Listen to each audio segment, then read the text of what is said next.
Sound off for Chesterfield. Chesterfield is set for you. First cigarette with premium quality in both regular and king size. Chesterfield brings you Dragnet.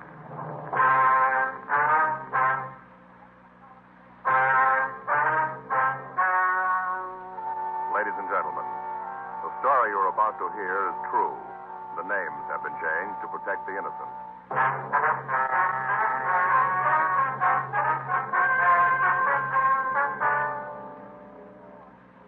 You're a detective sergeant. You're assigned a robbery detail. Somewhere in your city, a man is endangering the lives of your fellow officers. His weapon, a 10-cent piece. Your job, get him.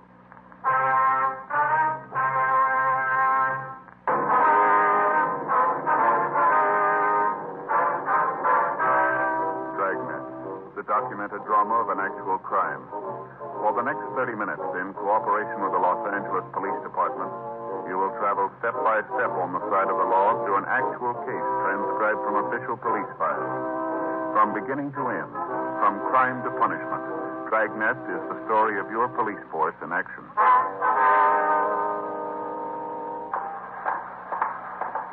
It was Wednesday, May 6th. It was warm in Los Angeles. We were working the day watch out of robbery detail. My partner's Frank Smith. The boss is Captain Didion. My name's Friday. We were on our way back from the drunk tank, and it was 8:34 a.m. when we got to the first floor, the interview room. Okay, you want to sit down here? Yeah. What a head. Either one, you got an aspirin? No, sorry. How about a cigarette? Yeah, here you go.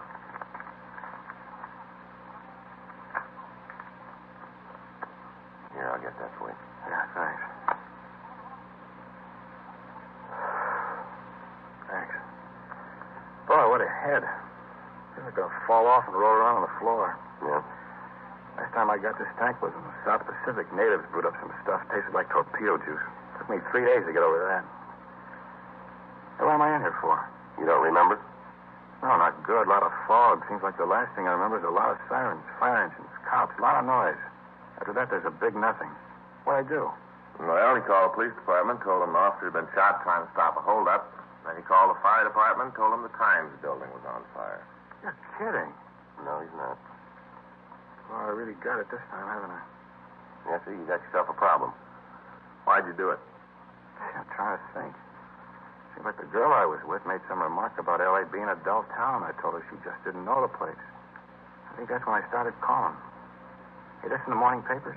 I don't think so. Why? I really got trouble if it is. You arrest the girl? No. Thanks for small favors. What? Either you married? Yeah, he is. Oh, you'll know what I mean. I don't think my wife would be crazy about who I was out with last night.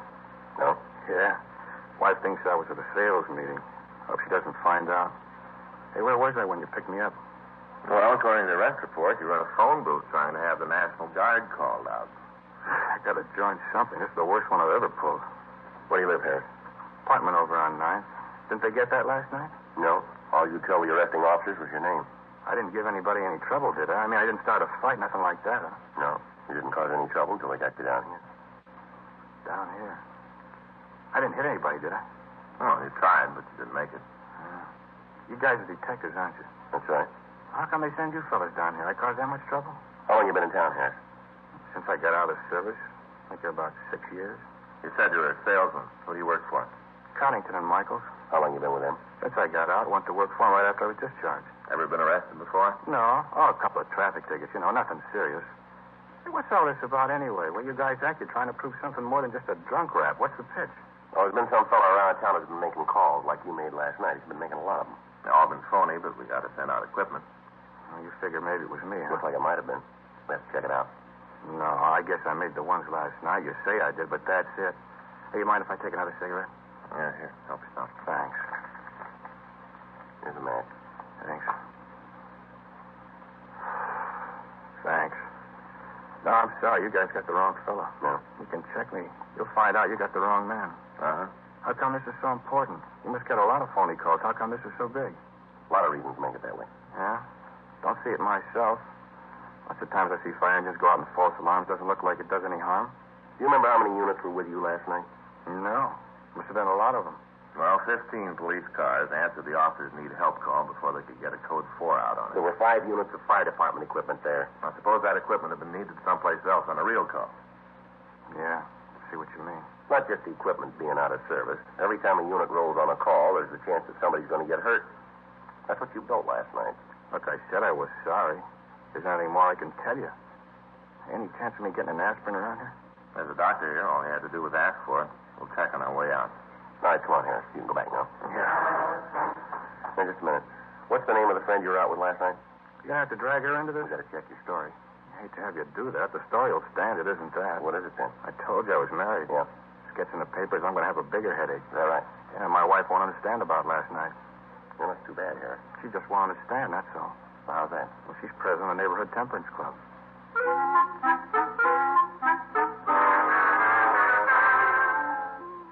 9:30 a.m. James Harris was returned to his cell to be held to answer charges of violation of Section 4127A Municipal Code. Frank and I called a woman he'd said he was with the night before. She verified the story that he'd given us. Further investigation of Harris proved that he couldn't possibly have been the suspect we were looking for. We drove back to the office to talk with Captain Didion. For the past 3 weeks, both the police and fire departments had been getting a number of false calls, apparently from the same person. The officers on the complaint board told us that they had gotten so that they almost recognized the voice of the caller. They told us that it sounded like a male voice, and the caller could be middle-aged. The person had no noticeable accent or speech peculiarities. They'd tried to hold the suspect on the phone when they were certain that it was the same caller, but they'd been unable to do so. Most of the calls the suspect put through were of the emergency type. As a result, we had to send men and equipment to the reported scene, even though we might think that the call was a false one. The calls averaged 6 a week during the period the suspect had been operating. In cooperation with the members of the fire department, Frank and I were assigned to try to apprehend the person making the calls. The operation was simple. The individual would call the board, give an address that we couldn't check out, and then describe what had happened. The address given was usually a corner, so that it was impossible for us to make verifying phone calls. In each instance, as soon as the suspect would report the disturbance, he would hang up. The operation was simple and untraceable. 11:17 a.m. We finished talking with Captain Didion and left his office. All right, Skipper. Talk to you later. Boy, he's in a great mood this morning, you know. Do you blame him? The way this thing's going, we're no nearer to breaking it. Yeah. Joe figures the guy who's doing this is going to be around to watch all the excitement. That's got to be the reason he's making the call, so he can get his kicks. Well, it figures he's got to be in the crowd someplace. so, Well, let's try to get a hold of the newspaper pictures. Try to check them. Find one person who's at the scene. Might work. well, that's someplace to start, isn't it? It's a hot shot. I'll get it.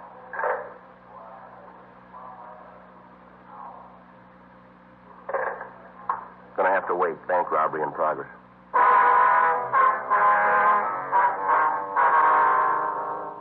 11:26 a.m. We took the call car and started for the bank. Before we arrived, Control 1 put out a code 4 on the call. No further assistance needed. It was another false alarm. We completed our investigation, and on the way back to the office, we answered an ambulance follow-up call 2 blocks from the bank. A squad car had been on the way to answer the robbery call at the bank. It had been traveling north on Spring Street. An ambulance had been making an emergency trip to Georgia Street Receiving Hospital. It had been traveling west on 7th Street. Both had been rolling code 3. Neither one of them heard the siren of the other unit. Neither of them knew of the other's presence. Both had hit the intersection at the same time. The police car, in an attempt to avoid the ambulance, had swerved. It had caromed off the side of the larger vehicle and then plowed through traffic and hit a traffic signal pole head-on. The car had hit the pole at the seam of the left front fender and the body. The police unit had been split wide open. The officer on the passenger side of the car had been thrown against the windshield. The other one had been thrown into the steering wheel and then out of the car onto the curb 10 feet from the wrecked unit. The ambulance, after being hit, had spun across the intersection on 2 wheels, hit the curbing, and tipped over. Only the fact that it had hit a streetlight pole had stopped it from going on through the pedestrian traffic on the sidewalk. It had come to rest laying on its side at the southeast corner of the intersection. The driver of the ambulance had been thrown clear of the truck. The patient in the rear and the attendant with him had been thrown about in the interior of the unit, and when we got there, they were lying in a mass of wreckage. The intersection was covered with gasoline and oil. A traffic officer was attempting to do what he could for the survivors. Let us through here. Police officer. Please All let us right, through. sir, if you'll just step back there. I'm sorry. Keep back, please. Friday and Smith, Central Robbery. Oh, sorry. Jake's in traffic. They alive? I don't know. Both unconscious. Pretty bad. I didn't want to move them. How about an ambulance? I put the call in right away. You calling about this oil on the street here? No, I didn't yet. Well, you better get a call in, don't you think? Have them warn all approaching units. Street slippery. Have them approach with caution, huh? Right. Thank you. Sure is a mess, isn't it? Doesn't look like they got much of a chance, does it? How about that ambulance? A couple of officers there now. Guess they're looking after him. Let's check the driver. How about it, Joe? Well, that ambulance better get here quick. Yeah? She isn't going to last long. The ambulance arrived, and the injured men were removed to Georgia Street Receiving Hospital. The police garage sent out a wrecker, and the damaged vehicles were removed. The intersection was cleaned of the gasoline and oil, and inside of an hour and a half, the coroner was handling traffic as usual. The only indication of the wreck left on the scene was a broken hubcap lying in a puddle of dirty water in the gutter. 2 police officers had been seriously injured in the accident. Frank and I checked the immediate neighborhood for witnesses. We found a newspaper vendor who had a stand a block from the scene. He identified himself as George Kennedy. He told us what he knew of the wreck. I saw the whole thing. Yes, sir. If you tell us what you saw, please. Well, my stand is just up the street there. See, you can see it on the corner. Uh-huh. Well, I was checking stock. A lot of new magazines came in this morning. I was going through them. You know, marking them up, going through them. Yes, sir. I was just standing there fixing up the new magazines when all of a sudden I heard these sirens. Sound like they're coming from all directions. I see. Then I saw that their ambulance coming down 7th Street. I stopped what I was doing to see where the ambulance was going, then I heard the crash. Terrible. Did you see the accident, Kennedy? Well, not at first, no. I saw it right after I heard the brakes. I didn't really see it at first, you know, just after I heard the brakes. And then I looked up and saw what was happening, and I started to run down there. Mm-hmm. Saw the cars all smashed up. Right after that, I saw you guys come up, and then the other ambulance. And that's about all. Nothing more I can tell you, I guess. Anything I can do to help? Anything at all? No, sir. How about the officer in the car? Are they all right? I heard one of them was dead. Any truth in that? No, sir. Both of them are in pretty bad shape. Awful thing to happen. Biggest crash I ever saw. Just awful. Well, thanks, Kennedy, for your help. No, it wasn't anything. Glad to do what I could. Anything else I can do, if you guys just let me know. All right, Kennedy. Thanks very much. Oh, not at all. Glad to do it. Sure, terrible thing. No need for it. Such a waste. Yes, sir. If they die, it'll almost seem like they was murdered, won't it? Yes, sir. From here, it looks that way.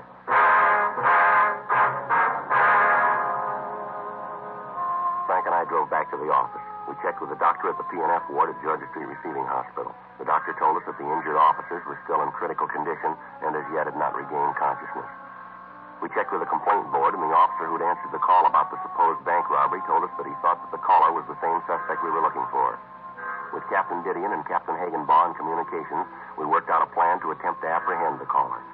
The next time he put in a call, the officer answering the complaint would attempt to keep him on the line with questions regarding the complaint until we could get to the vicinity and start a search for him. We would be notified by a hotshot call immediately. 2 days passed without the caller making a move. On Saturday, May 8th, we got a call from Georgia Street Receiving Hospital. Yeah, Doc. Uh-huh. Well, how about the families? They've been told yet? Uh-huh. Well, I imagine they're pretty happy about it, huh? Yeah, well, thanks for letting us know. Right, Doc. Bye. Doc Hall? Yeah, both officers are going to be okay. They're doing what they can for him. Hot shot.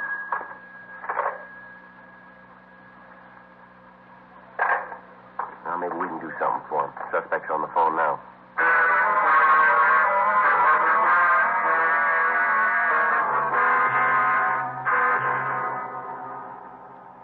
The caller had told the officer on the complaint board that he wanted to report an attempted robbery at the corner of 6th and Spring Street. He said there was a shooting as the operator of the store involved had tried to stop the hold-up man. The man on the phone had requested police assistance and the dispatching of an ambulance to the scene. The officer so far had managed to keep the caller on the phone while he let us know of the call. Another officer had called the store and verified that there was no hold-up as reported. Frank and I left the office and proceeded to the area code 2. We felt that if the suspect heard the siren of the unit, it might alarm him and we'd lose him. We arrived at the corner 4 minutes after we'd gotten the hot shot. Frank took one side of the street and I took the other. We worked our way down 6th Street, spotting all of the stores with public telephones. It took us a little over 3 minutes to cover the street for 1 block east. We met back at the corner and started down Spring Street. As time went on, our chances of the suspect staying on the phone dwindled. 12 minutes had passed since the suspect had placed the call.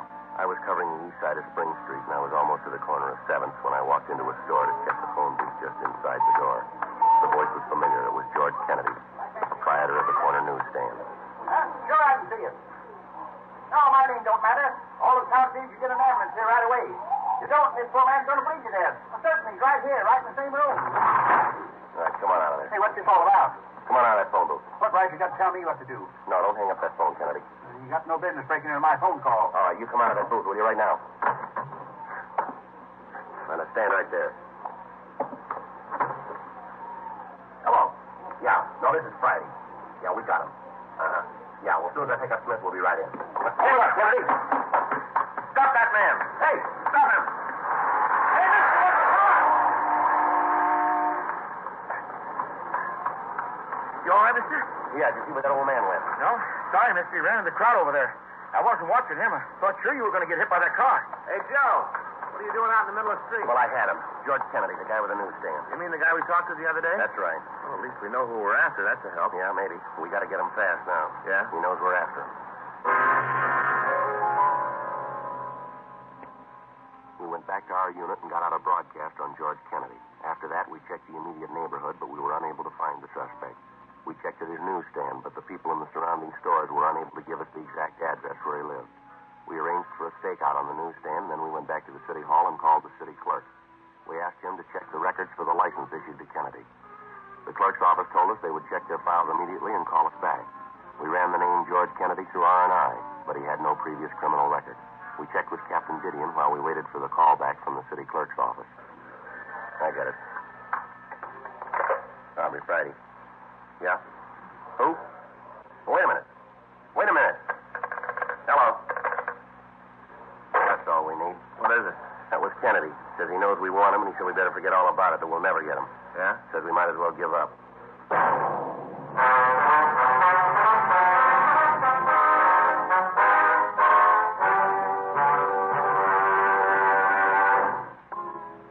A local broadcast was gotten out on Kennedy. The city clerk called back and gave us the home address listed on his application for a vendor's license. We checked out the address, a rooming house on 9th Street, and the landlady told us that Kennedy was not at home, that she hadn't seen him all day. She was able to give us the address of his sister, and after Frank and I arranged for a stakeout on the rooming house, we drove over to see the sister. She lived in a small frame house in the Hollywood area. I suppose I knew that it had to happen. Guess there wasn't any way to avoid it. Ma'am? About George. He's sick. I guess you know that. Yes, ma'am. Have you ever spent any time in an institution of any sort, would you know? No. There were times when I thought about it. We used to talk, try to figure out what was the best thing. Somehow we just couldn't bring ourselves to do it, to commit him. You say we, ma'am. Who do you mean? Oh, me and Harold. Harold's my brother. He's the baby of the family. And what the doctor said, I guess, in a way, Harold's the cause of the whole thing. Way back, I mean. Ma'am? Well, I can't deny it. We talked to doctors about George, you know, psychologists. Yes, ma'am. He said that George had a compulsion complex. Came from when he was a little boy. That he resented the attention that the folks showed Harold. It's unfortunate. Harold was sickly when he was little and he needed more attention. Guess George didn't understand. Mm-hmm. You any idea where he might be now, ma'am? No? You tried the place over on 9th? That's where he lives. Yes, Miss Carroll. We checked the place. The landlady said she hadn't seen your brother all day. Oh. Well, if he's not there, I don't know where he could be. No? I wouldn't have the slightest idea. Could you tell us if your brother had any close friends in the city? Anyone he might go to? None at all. I'm sorry. I can't be of more help. Well, do you have a recent picture of your brother, ma'am? Well, yes, I think I can find one for you. Why do you want it? We needed to find him, Miss Carroll. Oh. Well, I have one that was taken this year at George's birthday party. I took it with one of those cameras that develop right away, you know. Yes, ma'am. What if you'd be kind enough to get it for us, please? Surely, I think it's in the desk. I'll get it for you. Thank you. Oh, excuse me a minute. Surely. Hello? Oh, yes. What? Oh, how they're here now. I don't know what to think. Yes. Yes, I know, but it's too late for that now. The important thing is to find him before he does something more. Yeah. Well, I'll call you back. I don't want to keep the officers waiting. All right, bye. That was Harold. He heard about George. Mm-hmm. It's possible your brother might go over to his place. No, that's the last place he'd go. What if you could give us his address, please? Well, sure, I can give it to you. I know that George wouldn't go there, though. Why are you so sure, ma'am? I told you about the birthday party. Well, George and Harold were there, just a family sort of thing. At least it started out that way. The way it finished was awful. George and Harold got into a big fight. They were always arguing. What if you get that picture for us now, Miss Carroll? Oh, yes, right away. It's here someplace. Harold just said that we should have put George in an institution a long time ago. Should have had him helped. I guess he's right. I guess it's all my fault. Why do you say that, ma'am? Well, it was me that didn't want George committed. I was the one who fought against it. I was so sure that everything would work out all right. Oh, here it is. Yes, ma'am. That's George. She's got a paper hat on. Come out of one of those little snapper things. George liked things like that, kid things. I guess he never grew up. Yes, ma'am. Always lived in a dream world. Made it up himself. Thought that everybody was persecuting him, that people were after him. It's so silly. It wasn't true. I'm afraid it is, ma'am. What? We're after him. We got the address of George Kennedy's brother, and Frank and I drove over to talk to him. He told us that he didn't have the slightest idea where his brother might be. We called the office and arranged for a stakeout on the homes of the sister and the brother in the event that Kennedy might try to contact them. 6:30 p.m. We met with Captain Didion and a psychiatrist from Georgia Street Receiving Hospital. The psychiatrist said that after hearing our report on Kennedy's actions, that he might have a strong compulsion complex. And as a result of events that morning, he could have a violent resentment of any type of authority. 2 days passed. We got more leads and we ran them down. They went no place. Tuesday, May 11th, 12:51 a.m. I get it. Robbery Friday. Yes, ma'am. Well, when was that? Yeah. All right, Miss Carroll, we'll take care of it. Yes, ma'am. Right away, thank you. Kennedy's sister says he just called her. Yeah? Said he was over by Westlake Park, that he was going to commit suicide.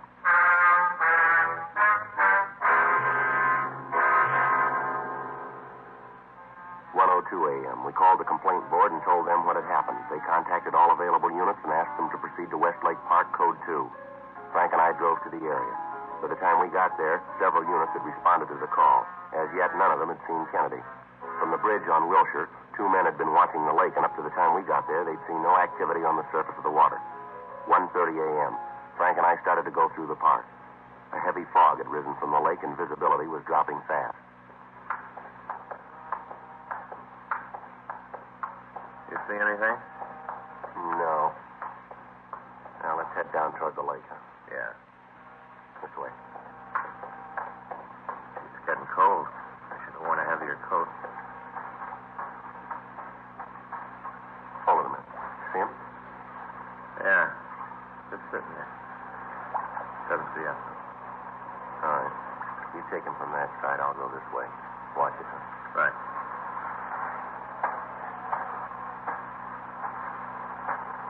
Who's there? Who is it?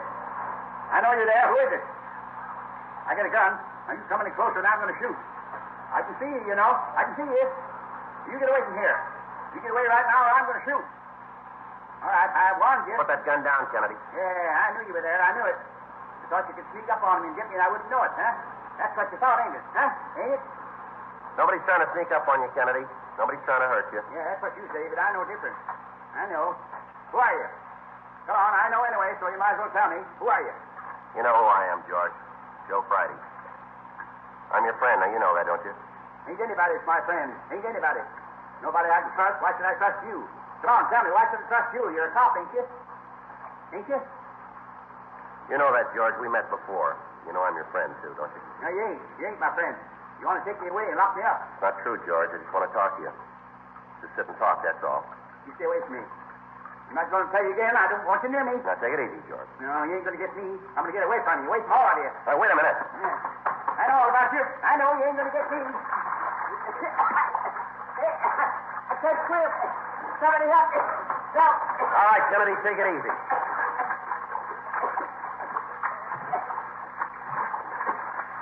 All right, come on now. You're all right. You're all right. Come on. Come on, get up here. Now, you're all right.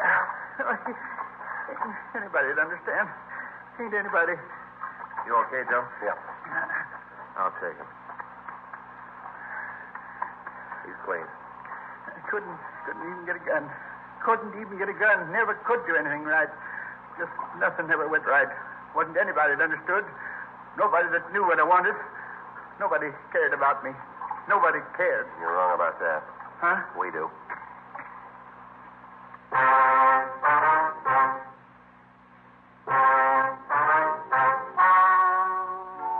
The story you've just heard was true. The names were changed to protect the innocent. On September 21st, trial was held in Department 97, Superior Court of the State of California, in and for the County of Los Angeles. In a moment, the results of that trial. Due to the mental condition of the suspect, the case was then referred to the psychopathic detail at Georgia Street Receiving Hospital. After due process in Superior Court, the suspect was committed to a mental institution for treatment. Ladies and gentlemen, we wish to thank the editors and readers of TV Radio Mirror magazine for their awards to Dragnet. Their 6th annual award issue, now on sale at your newsstand.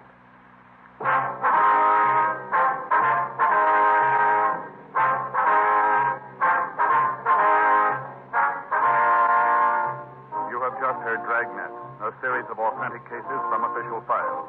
Technical advice comes from the Office of Chief of Police W.H. Parker, Los Angeles Police Department. Technical advisors, Captain Jack Donahoe, Sergeant Monty Wynn, Sergeant Vance Brasher. Heard tonight were Ben Alexander, Herb Ellis, Ralph Moody. Script by John Robinson. Music by Walter Schumann.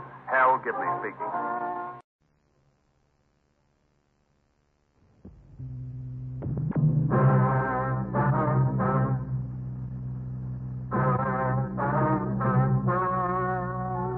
Ladies and gentlemen, the story you are about to hear is true. The names have been changed to protect the innocent.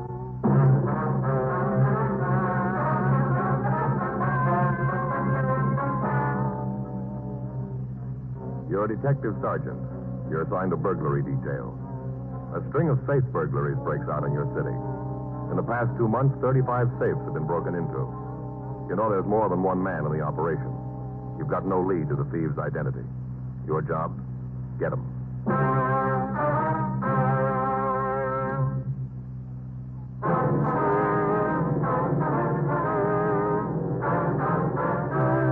Dragnet, the documented drama of an actual crime. For the next 30 minutes, in cooperation with the Los Angeles Police Department, you will travel step by step on the side of the law through an actual case transcribed from official police files. From beginning to end, from crime to punishment, Dragnet is the story of your police force in action.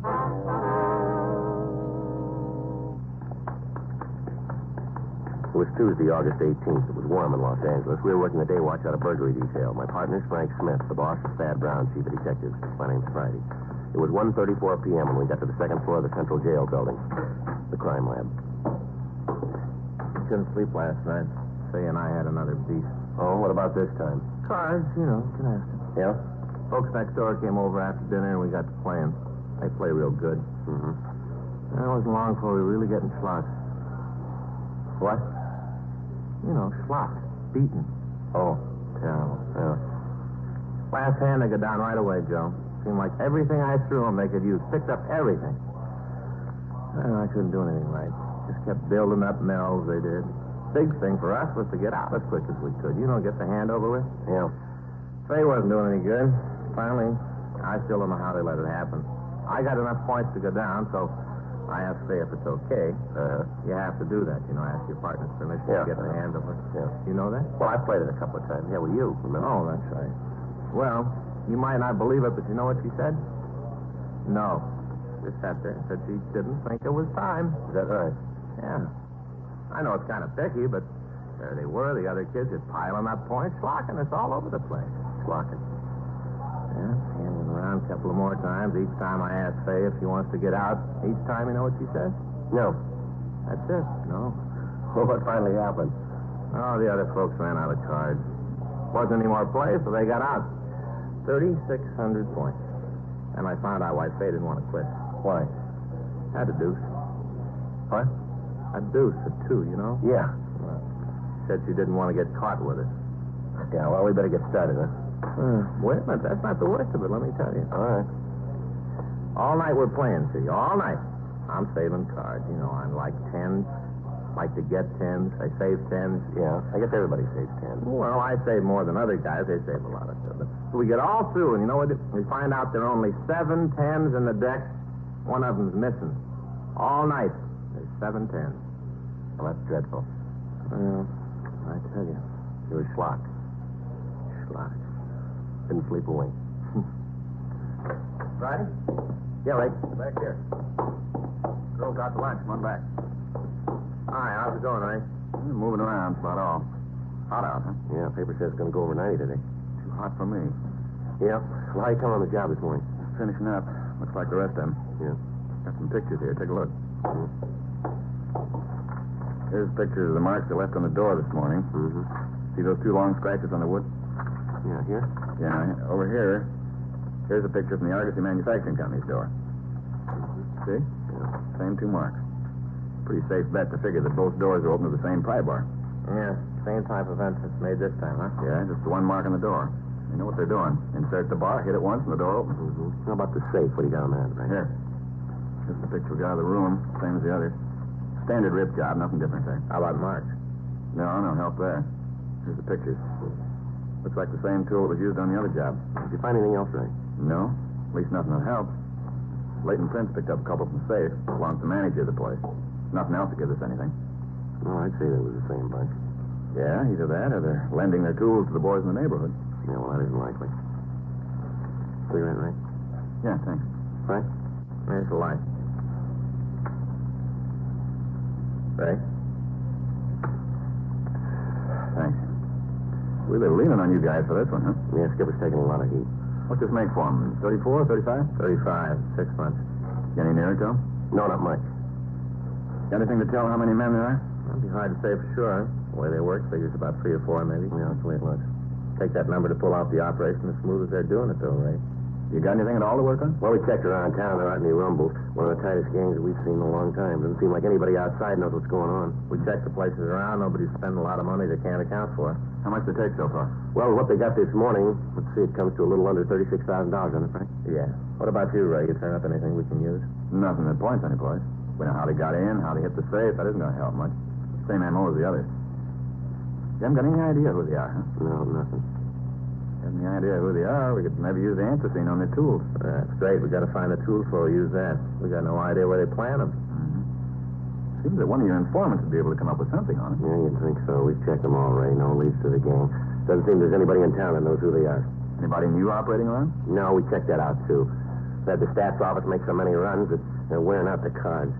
MO isn't new. It's been used before, but all the possibles have been checked out. Stuff from Brereton up at CII, the other lead from the APBs, they've all been cleared. Now, we got just what we started with the gang, working when they want to, where they want to, and there's nothing we can do about it. Well, I wish there was more I could do to help out. Yeah. I got to get back to work. Got some precipitin test homicide wants this afternoon. Yeah, well, we'll see you later, Ray. Right. You want this stuff booked? Yeah, we'll take care of it. Okay. Excuse me, man. Sure.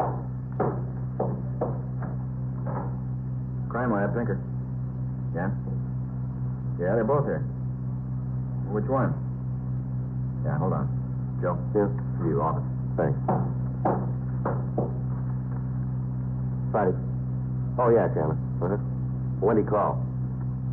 Yeah, well, what's that number? 404? Right. Yeah, I'll call him right away. Thanks. Bye. Chandler, huh? Yeah, Don Jackson called, said he wanted to get in touch with us. Jackson? Doesn't ring any bells. The guy we pinched last month. Remember?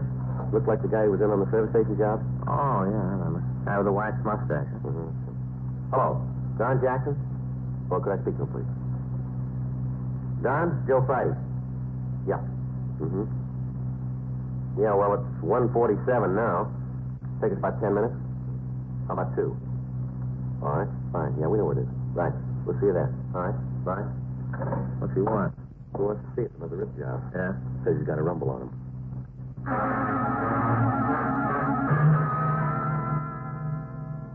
Don Jackson had been a suspect in a series of service station burglaries we'd investigated. He'd been picked up and interrogated, but investigation showed that he couldn't have been involved in the theft. Since he'd been released, we'd heard nothing from him, and as far as we knew, he'd gone back to his job in a downtown clothing store.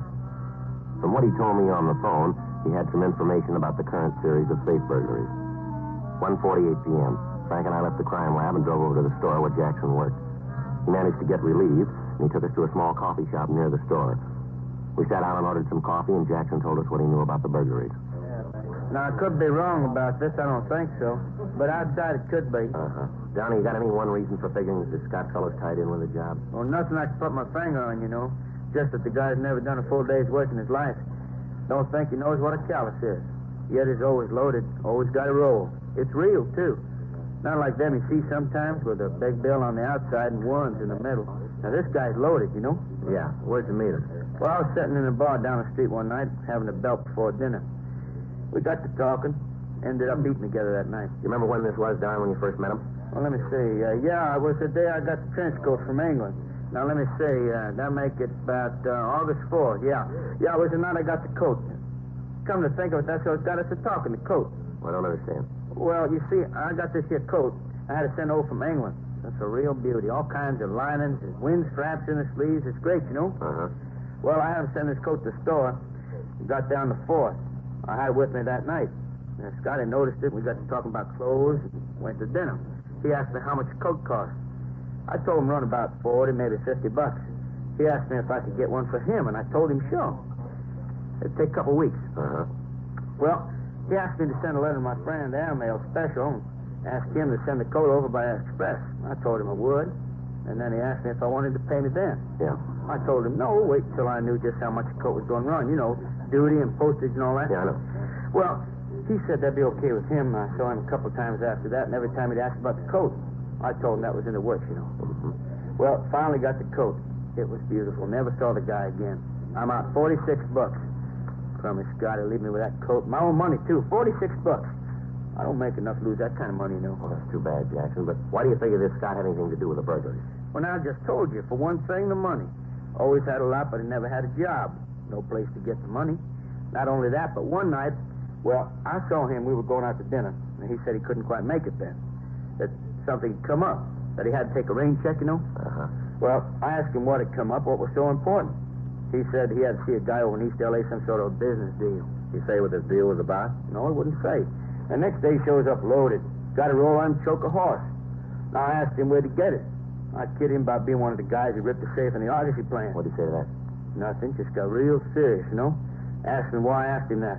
What made me think he was in on the job? I kept telling him I didn't know anything about it. I was just kidding. He finally bought it and said it was okay, but he said I shouldn't go around saying things like that. All right, go ahead. Well, I got the coat, looked Scotty up to give it to him, wouldn't pay for it.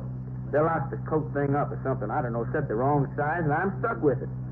He wouldn't have anything to do with it. I figured since I ordered it for him, it ain't my fault that it's big. He should pay for it, you know, $46.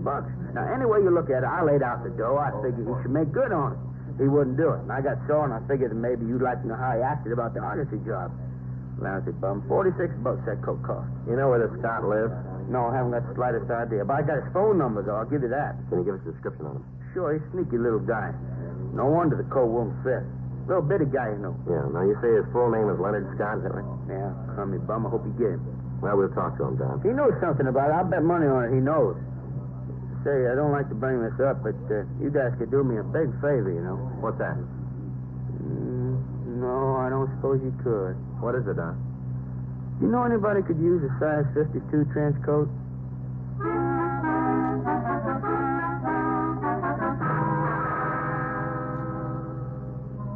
We continued to talk to Don Jackson. We got the description of Leonard Scott and his phone number.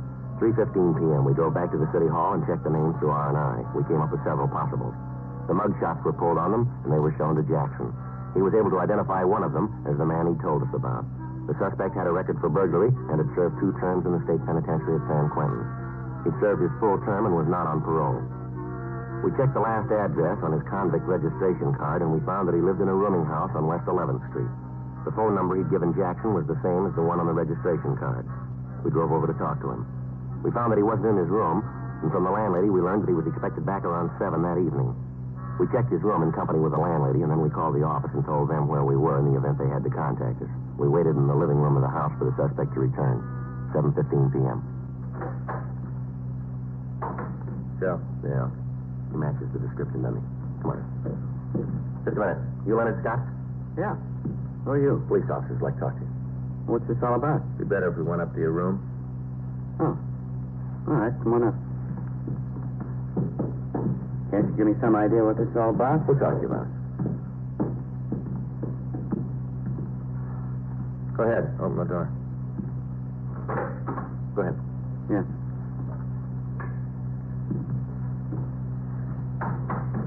Okay, what's the pitch? You've been through it before. You're next time. We interrupt this program to bring you a special news bulletin.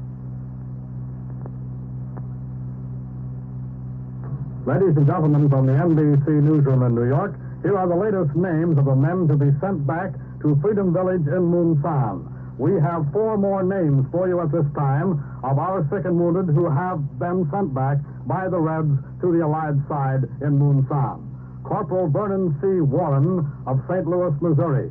Vernon C. Warren of St. Louis, Missouri. Roy M. Jones of Minneapolis, Minnesota. Jones gave no rank. Roy M. Jones of Minneapolis, Minnesota. PFC David Ludlum, Ludlum, of Fort Wayne, Indiana. And PFC Ray Medina of New York City. PFC Ray Medina of New York City. All of these men are reported to be in fine shape. Stay tuned to your NBC station for the later news.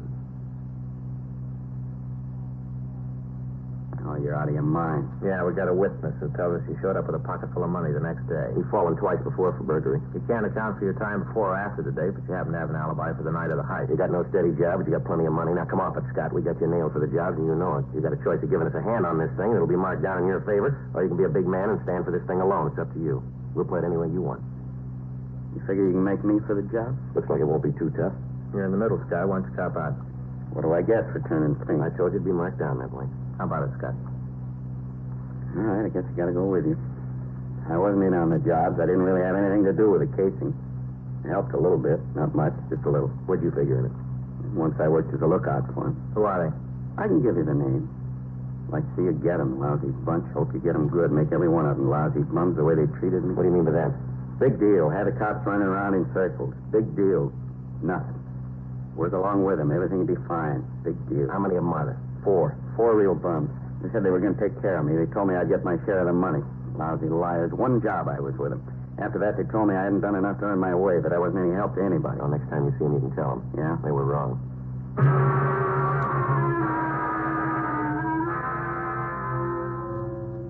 We got the names of the 4 men who were involved in the burglaries.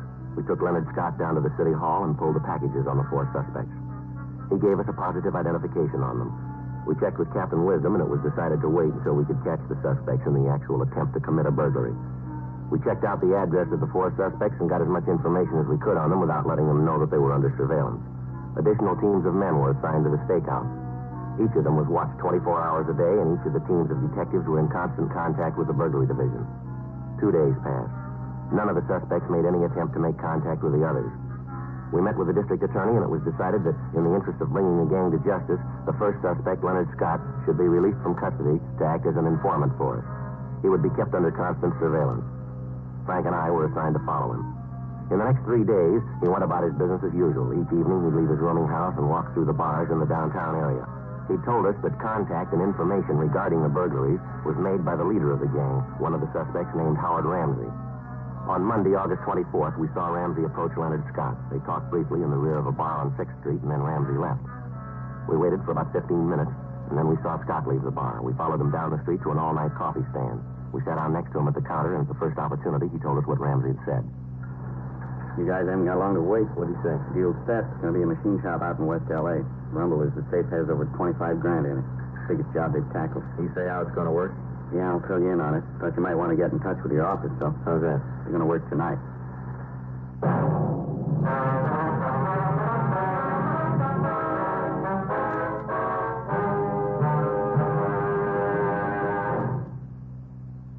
You are listening to Dragnet, the authentic story of your police force in action.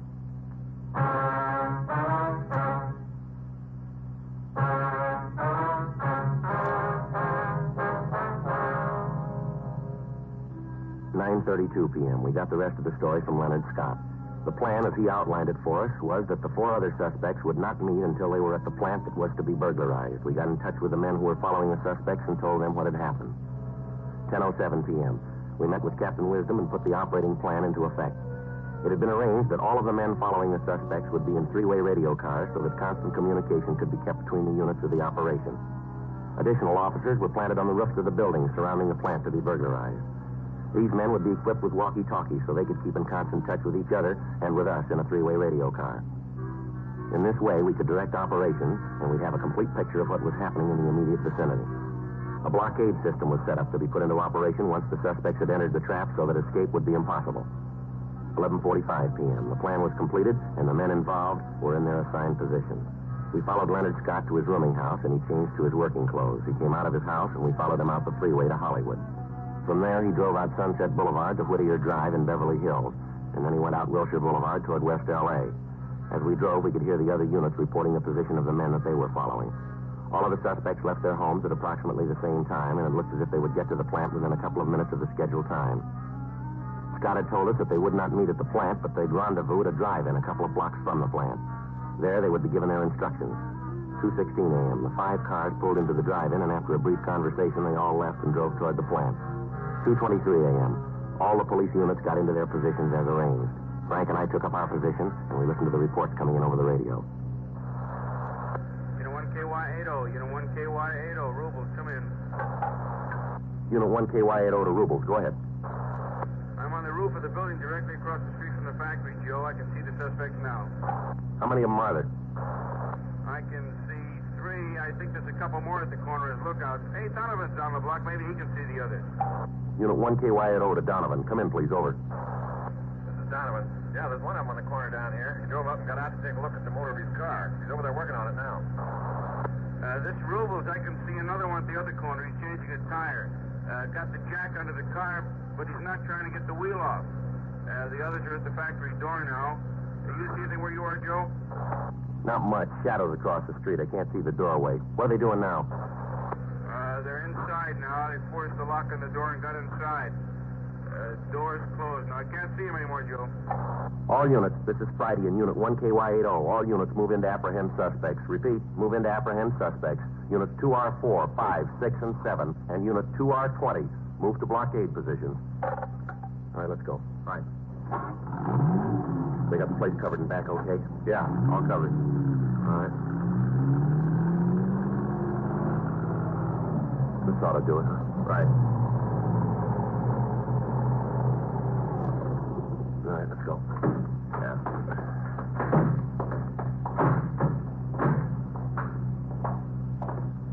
Well, I got the lookout.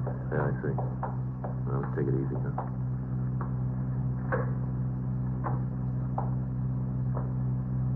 See him? No. The light back there looks like the office. Wait a minute.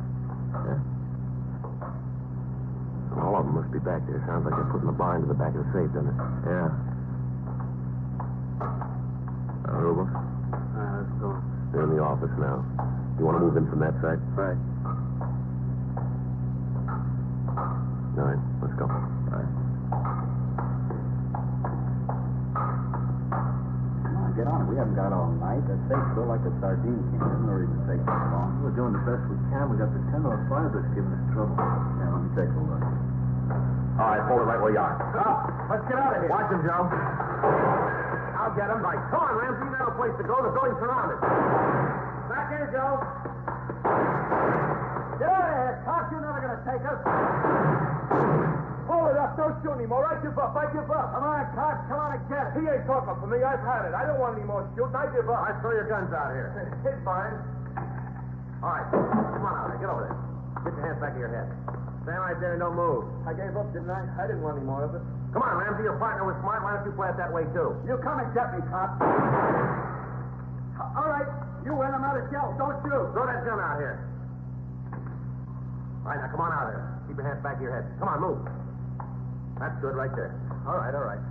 Come on, Ramsey. Over there next to your partner. Now stand still, both of you. Put your hands against the wall. Stand still. Don't move. All right, they're clean, Joe. All right. There were 3 of them. Where's the other one? I made a break for the front door. They got him out there. Lousy luck all the way around. How'd you know? Who told you? That doesn't make any difference. Well, somebody had to tell you. You'd never find out if somebody had told you. Yeah, that's right. Come on, let's go now. Well, who told you? Who turned Frank? Somebody had to tell you, didn't Well, he? don't you worry about it, mister. What do you mean? You're going to have a lot of time to figure it out. Now, let's go.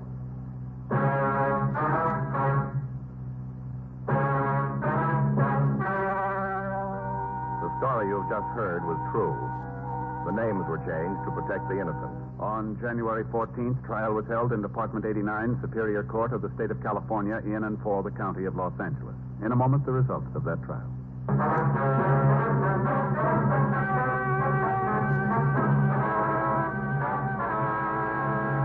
Howard Allen Ramsey, Jack Irwin MacArthur, and the other 2 suspects were tried and convicted of 15 counts of burglary in the first degree. They received sentences as prescribed by law.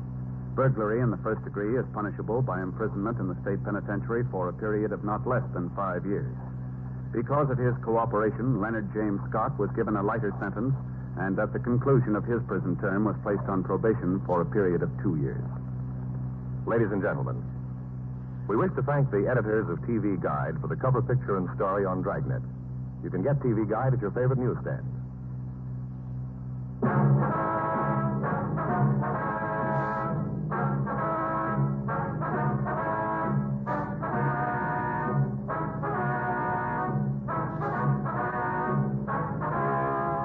You have just heard Dragnet, a series of authentic cases from...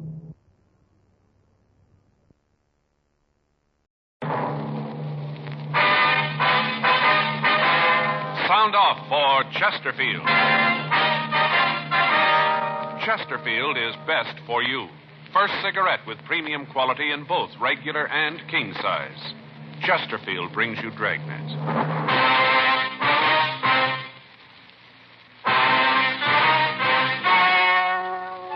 Ladies and gentlemen, the story you're about to hear is true.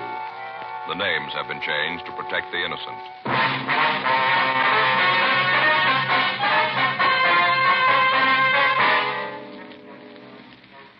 You're a detective sergeant. You're assigned to robbery detail.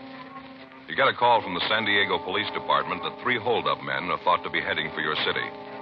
You know they're armed. You know they're dangerous. Your job, get them. Years ahead of them all. Chesterfield is years ahead of them all. The quality contrast between Chesterfield and other leading brands is a revealing story. Recent chemical analyses give an index of good quality for the country's 6 leading cigarette brands. The index of good quality table, which is a ratio of high sugar to low nicotine, shows Chesterfield quality highest. Chesterfield quality highest. 15% higher than its nearest competitor. Chesterfield quality highest. 31% higher than the average of the 5 other leading brands. Yes, Chesterfield is first, with premium quality in both regular and king size. Don't you want to try a cigarette with a record like this? Chesterfield.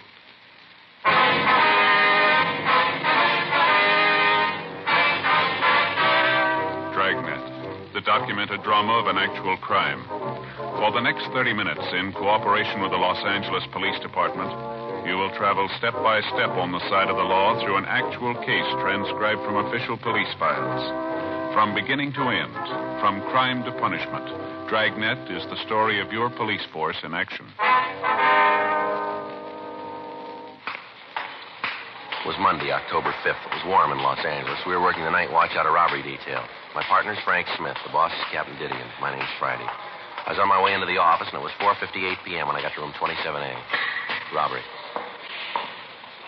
Hi, Murph. Seen Frank? Yeah, he was here a couple of minutes ago. I think he went down the hall, said he'd be right back. Thanks. How the kids? Yeah, we're in the cycle again. What do you mean? The cold cycle. Oh, yeah. Oldest boy brings one home with him, gives it to his sister. Then it goes to the baby, then to the wife, and then to me. By the time I got it, the oldest boy's ready to catch it again from me. Doesn't seem to be any end to it. Yeah, I see what you mean. Reading the other day where if you take care of a cold, take a lot of pills, stay in bed, you can shake it in a week. All right. Don't do anything special for it, and it'll take 7 days to get rid of it. Joe? Got an APB here from San Diego. Boys down there really drew themselves a gem. Yeah, can I take a look? Yeah, here it is. Well, I can hear him moan all the way from here. What is it? Well, I had a jewel robbery at a hotel on the coast. 3 men took $135,000 in jewels and at least $15,000 in cash. $150,000, huh? Any leads on them? No, APB gives a description, list of the stolen jewelry. That's about all. When did it happen? It says 1:30 this morning. Yeah, it's going to keep him busy for a while. That Mort's screaming like an eagle, Joe. Why? Well, I talked to him last week. Said he was going down to Mexico to do some fishing. Been saving days off for the last 3 months. Won't get to go now. Yeah, I get it. Robbery, Friday.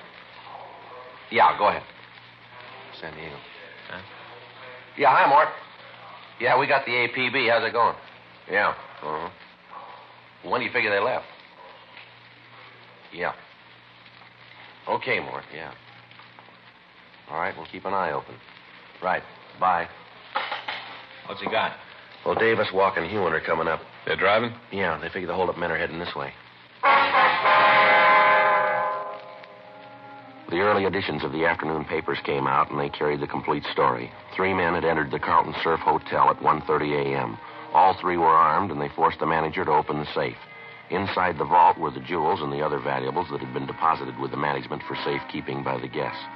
After looting the safe, the three men had robbed 5 of the guests who had entered the lobby during the time that they'd been going through the safe. After taking all the money and valuables they could find, the 3 men forced the manager and the guests into a back storeroom of the hotel, and they locked them in. None of the victims could tell the San Diego officers what kind of a car had been used, but all of them were able to give good descriptions of the 3 men. The San Diego Police Department had been called, and the men from the Detective Bureau had begun an immediate investigation. From the phone conversation I'd had with Lieutenant Mort Gear, they had evidence to believe that the 3 men were heading up for Los Angeles. While the 3 detectives from the San Diego Department came to L.A., Lieutenant Gear, Sergeant Tony McGuire would continue the investigation down in their city. 11:12 p.m. Sergeants Carl Davis, Jerry Walk, and Pappy Hewen arrived at the city hall. They filled us in on what had happened. The way the thing looked, it figured that someone who had either worked for the hotel or was working for it had engineered it. How'd that check out? The identification we got? Yeah. Virgil Russell worked for the hotel a year ago as a busboy in a dining room. All the victims gave a positive identification on him. How about the other 2, Carl? Nothing on him yet. What made you figure they might be coming up here? Well, Russell's got a record, checked his package, and found that he has a sister in San Diego. Checked her, and she gave us the lead. Yeah. Said her brother and 2 men came by the house early this morning. Her brother's been staying with her the past few weeks. Anyway, he came by this morning, packed his clothes, said he had to come up to L.A. on business. Well, she have an address up here for him, Carl? Not good. Said he told her he'd get in touch with her. He was staying with a friend in a place out on Olympic Boulevard. Anything on that address? Yeah, our package gave an address out there. Russell had listed a friend of his when he was arrested. We figured he might be out there. Got a good description of the car. One thing is going to help. Yeah. Sister told us that she asked her brother about the other 2 men. Wanted to know if they didn't want to come to the house. Mm-hmm. Russell said no, they were waiting for him. If the 3 of them were in a hurry, she couldn't give us a description of the other 2. Well, what time this happened? About 5:30 this morning. Well, they came right up here. They'd get in about 8 then, wouldn't they? Yeah. You're pretty sure that these are the right ones now? Looks like that. Identification of the mugs. Russell's sister told us when he was packing, a brooch fell out of his grip. She picked it up for him. Give a description of it? Yeah, matches one that was taken from the hotel in the theft. Large diamond with 4 rubies in the setting. Looked real good for the job. Did you get a broadcast out on the car? Yeah, Russell's sister told us it's a 53 Nash, red and black Continental hookup. She said Russell just got back from a trip through Arizona, Nevada, New Mexico. Said that he had the rear window covered with those stickers. You know, the ones they get from gas stations. Yeah, I know what you mean. Window's supposed to be covered with them. Shouldn't be hard to spot. Well, maybe he figures that, too. Might have him taken off, huh? Possible. It's a lead, though. Something else to look out for. Any chance he might have gotten across the border into Mexico? Yeah, it's possible, but it isn't likely. As soon as we got word on the car, we got out a supplemental APB on it and got in touch with the authorities down the border. They said they hadn't seen a car that matched the description across the border.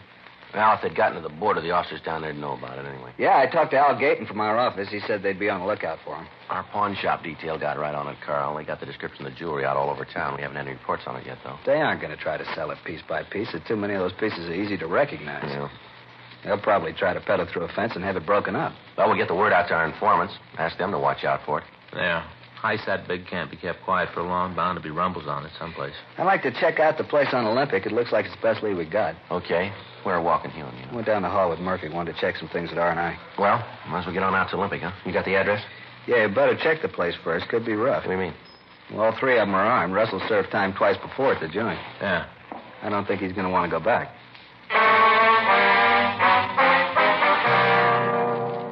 We checked the name of Russell's friend through our files. We found that he had no record. We drove out to the address on Olympic and we talked with the neighbors. From them, we found out that it was not a private residence. We talked to the woman who lived next door. We asked her about the man listed in the San Diego package as a friend of the suspects. She told us she hadn't seen him. Directly in front of the rooming house, we found a car answering the description given us by the sister. There were no lights on in the rooming house. Walk and Hewen covered the rear of the place. Frank, Carl Davis, and I went up to the front door. Pretty dark. I can't see anybody in there. Can you? No, I can't. Check the window, see if I can spot anything. Right, Carl. Well, let's try the door. Yeah.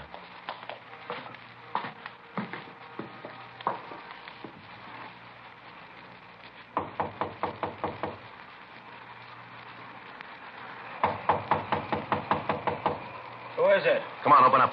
Beat it. Nobody gets in here. All right, Frank, let's hit it. All right, stand right where you are. Hold I'm on. not doing anything. What are you doing breaking in Get here your like hands out this? in front of you. Sure. I'll shake him, Joe. He's clean. Everything okay? Yeah, Carl. I'll get Walk and Ewan. Who else in the house? Nobody but the landlady. She's upstairs. Her and her daughter. Nobody else here. What's your name? Pete Ellis. Where's Russell? I don't know any Russell. All right, we'll look around. Come on. What's in there? Dining room. There ain't nothing in there. Open it up.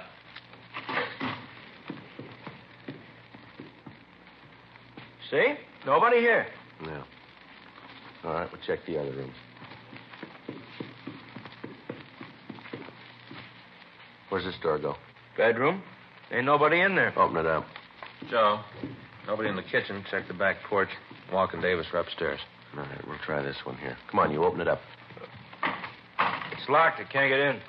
There's a key in the door over here. Let's see if it fits. Virgil! Virgil! Get out! Virgil, it's the cops! Get out! All right, get out of the way, you. Come on, let's hit it. Get out! On the bed, Joe. I see him. All right, come on, you out of that bed. Hey, Joe. Yeah. There's a bottle of sleeping pills on the table here. Yeah, an empty bottle of whiskey. Guess he's dead drunk. Upstairs is clean, Joe. Russell, huh? Yeah, he's drunk. I guess we're pretty lucky. Under his pillow there? Yeah. 3 guns.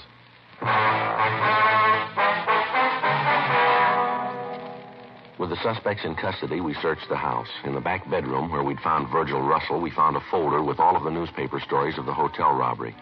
In each instance, that portion of the story which referred to the thieves themselves was outlined in pencil, and there were small notations along the margins of the newspaper.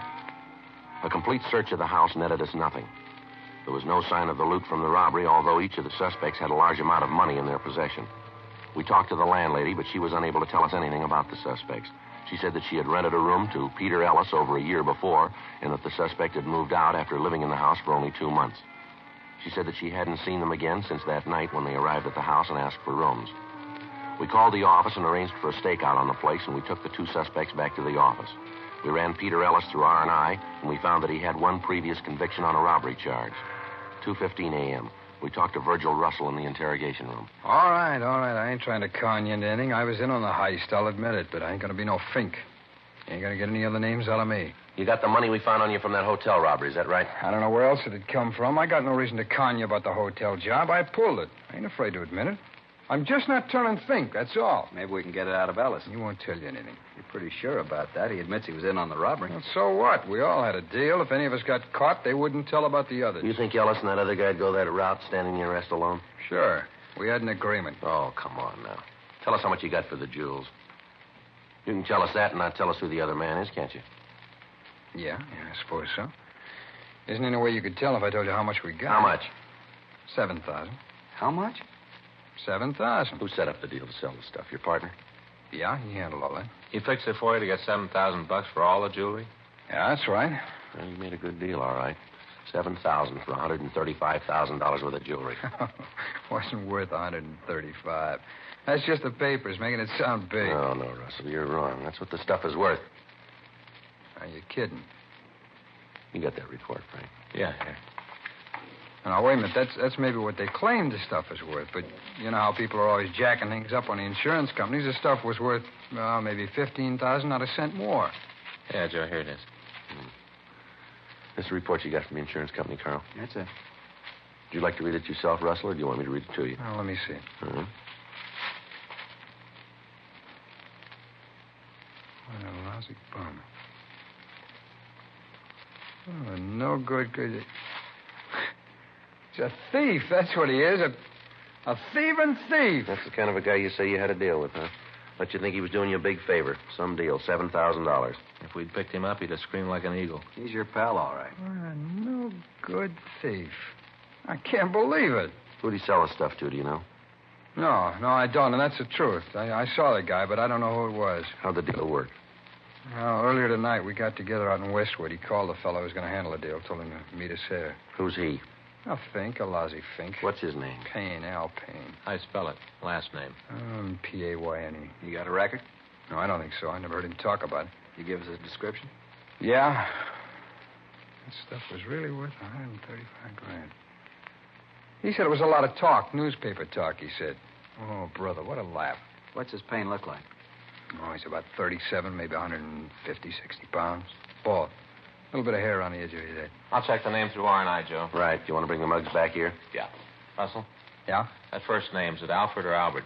I think it's Albert. He's some kind of a promoter. I don't know what he promotes. I think it's just a dodge, kind of a front. I'll be right back, Joe. Right. Let's go ahead with the story about the buy, huh? All right. Where was I? You said you went out to Westwood. Oh, yeah. Well, we were supposed to meet out in the parking lot by the ice rink. Big place out there. Well, we met this guy, the fellow Payne called it. He looked at the stuff, said it was worth maybe $15,000 the way it was. But he said it had to be broken down before it could be sold. That it wouldn't bring that much when it was all broken down. What'd Al say to that? Well, he agreed to it, said it was true. He went right along with it. Lousy deal. He was probably in on the whole thing. Wouldn't be surprised. I just can't get over it. We had all that stuff and didn't know what it was worth. You got any idea who this guy is? No, I told you I didn't know. You said this Payne had an office here in town. You know where it is? Yeah, I can show you. We were up there this afternoon while I was setting up the deal. It's in a building over on 6th. You'd be willing to go over there with us? So you can nail him? That's right. We want to get the jewels back. Sure, I'll go. So what that bum did to me, nothing too bad for him. How you going to work it, Joe? Well, Russell here will have to introduce me as somebody who wants to buy this stuff. He'll have to tell Payne that I'm willing to pay, say, $50,000 for the jewelry. That way, Payne will have to get in touch with the other man. I don't think he'll pass up a deal like that. Maybe he figures to make more than that this was. Yeah, but suppose he thinks that Russell here wants to do business with me. He'll get the stuff back. I don't think he'll want to cross Russell. Might work. No, we haven't got much choice. We got to get the stuff back before it's broken up. Joe, I got some pictures here. None of them match the description. What was that? None of them match the description. Oh. You want to look at these? Yeah. Joe's going to go see this Payne with Russell and Ellis, try to get a lead on where the stuff is. How are you going to work it? Well, I'll tell Payne I'm interested in buying the jewels, offer him maybe $50,000. Picture's not here. None of these is Payne. You go along with this plan, Russell? Sure. I'd like to see you get him and get him good. It's pretty risky. It doesn't look like it's any other way. Suppose not. Russell? Yeah? We know Payne carries a gun. I'm going to tell you something. I want you to remember it. All right. You get any bright ideas about tipping Payne off about Joe, remember, we'll have men all through the building. All right. We're not going to start any shooting. Yeah. But we'll finish it.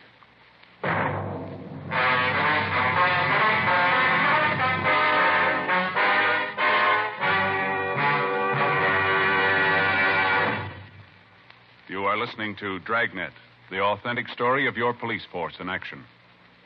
Chesterfield is best for you. Just listen to the record. For a full year and 2 months, a doctor has been making regular examinations of a group of Chesterfield smokers, and he reports no adverse effects to the nose, throat, and sinuses from smoking Chesterfields. Don't you want to try a cigarette with a record like this? Chesterfield. First with premium quality in both regular and king size. Chesterfield. First choice with Young America. And that's from a survey of 274 colleges and universities. Try Chesterfields today. Remember, Chesterfield is America's best cigarette buy.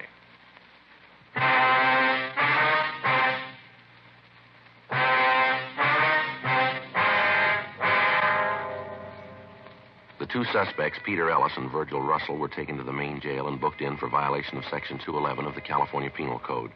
After that, the officers from San Diego, Frank and I, discussed the plan for finding the stolen jewels. It was agreed that I would go into the office building with the suspect, Virgil Russell. To lessen the chances of discovery, I would carry no gun or any police identification. We were unable to make contact that night, so the following morning, we checked over the physical layout of the building. It was 6 stories high and had 1 elevator. There were 2 entrances to the building, one in the front and one that opened off an alley in the rear. Officers were planted at both entrances. Additional men were stationed on each floor. 2 men were on the roof to cut off any possible escape to one of the adjoining buildings. 11:30 a.m. Tuesday, October 6th. Russell called Payne and said that he wanted to see him. Payne told him to come right over to the office. Russell and I got into a car and we drove over. It had been arranged that from the time we entered the building, no one would be permitted to leave until we returned to the main entrance. 11:58 a.m. We got to the office building. We went up to the 4th floor. The sign on Payne's door read, Albert Payne, Investments. Russell opened the door and we walked in. Hi, Verge. What's the bit? Al, like you to meet Joe Ferguson. Joe, glad to meet you. Yeah, same here, Al. Well, sit down, boys. Now, what's this all about? It's about the stuff, Al. We got to get it back. Now, what's the pitch? I don't even know what you're talking about. Oh, come off it, Payne. Joe here's willing to up the ante for the jewels. How much? I'll go as high as $50,000. I got to see it first. For $15,000 worth of jewels? Papers say it's worth $135. I explained that to you. They up the value. It's all insured. People up the price of the insurance companies. Papers up the price. They sell more papers. I told you. Yeah, and I ain't buying it. I want the stuff back. I never even got my cut of the $7,000. Ellis feels the same way. I told you the money'd be coming. Oh, it ain't coming anymore. I want the stuff back. I don't think we can do that. Most of it's already broken up. No, not much of it could be broken up in the time that he's had it. Guy that bought it isn't going to like it. Well, it's tough. You just tell him to stop breaking it up. Tell him we want it back. Where do you figure to sell the jewels? I don't see where that concerns you. I'm offering you $50,000 for them. That's all you need to know. Come on, Al. Come on. Quit playing games. Let's get on it. You get in touch with the guy you gave them to and get the jewels back. Anyway, I got something to say about this. I was in on the job with you. Don't you forget it. I'm only going to say this once more, Payne. You get on that phone and get in touch with your contact. Tell him to stop breaking them up. You set up a meet to get the stuff back. I'll call him. I don't think it's going to do any good. He's probably got all the mountings melted down by this time. Got it all broken up. You call him. Let's see what happens. All right.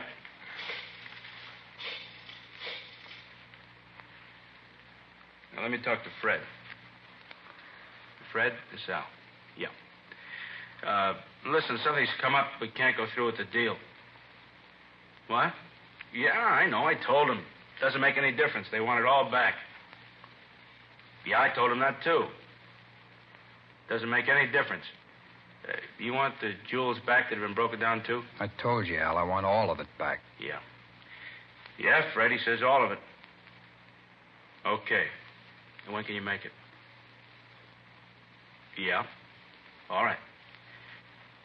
Yeah, we'll see you then, right. Okay, bye. They'll have the stuff for you tomorrow night. Why does he have to wait that long? How do I know? He just said he couldn't get it to you any sooner. You should have let me talk to him. I'd have told him. Yeah, sure. How much of it's been broken up? Well, hardly any. Just got started. Fred says almost all whole. Who is this Fred? That's none of your business. I asked you a question, Al. You got your answer. Doesn't make any difference who he is. You and your friends loused up the deal. Be happy. You fixed it fine. Well, I'll come out better. Yeah, you better be right. Now, remember, I got a piece of this. I won't forget. What time tomorrow we're going to meet Fred?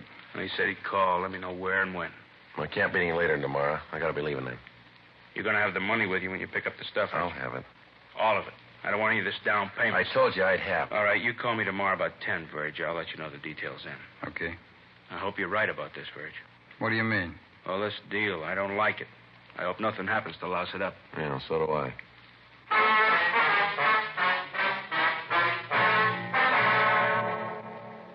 Virgil, Russell, and I left the office and went downstairs. We checked with Frank, Carl Davis, and the other officers from San Diego. Al Payne was taken into custody and booked in at the main jail on suspicion of violation of Section 211 PC. Then we returned to the office. You find out who has the stuff? Yeah, a fellow named Fred. You know who he is? No, not yet, but we will. How'd you figure that? Payne didn't tell you. Well, I saw the number he dialed when he called Fred. It was a Hollywood prefix. That narrows down the area. I can try the number, see who answers.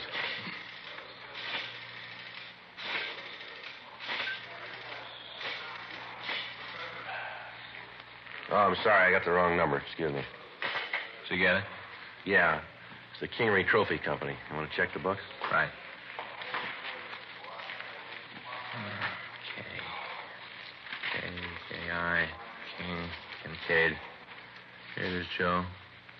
Kingery Trophy Company. It's on Las Palmas. Trophy Company. That'd give him a chance to melt the mountings down to metal, wouldn't it? Be easier to get rid of it that way. Makes sense. What do you figure to move in on? Right now. We can drive out and check the place now, look it over, then we'll go in and get them. What happens with me? We got to take you back to main jail. After the help I gave you? That's the way it's got to be. You knew that going in. Yeah, I suppose so. Well, you tell the DA I helped, though, huh? Yeah, we'll see he knows about it. Sure a bad deal all the way around. Real bad deal. I should have known I couldn't win. Right from the start, I should have known. Nobody can win. Well, still a lot of people trying.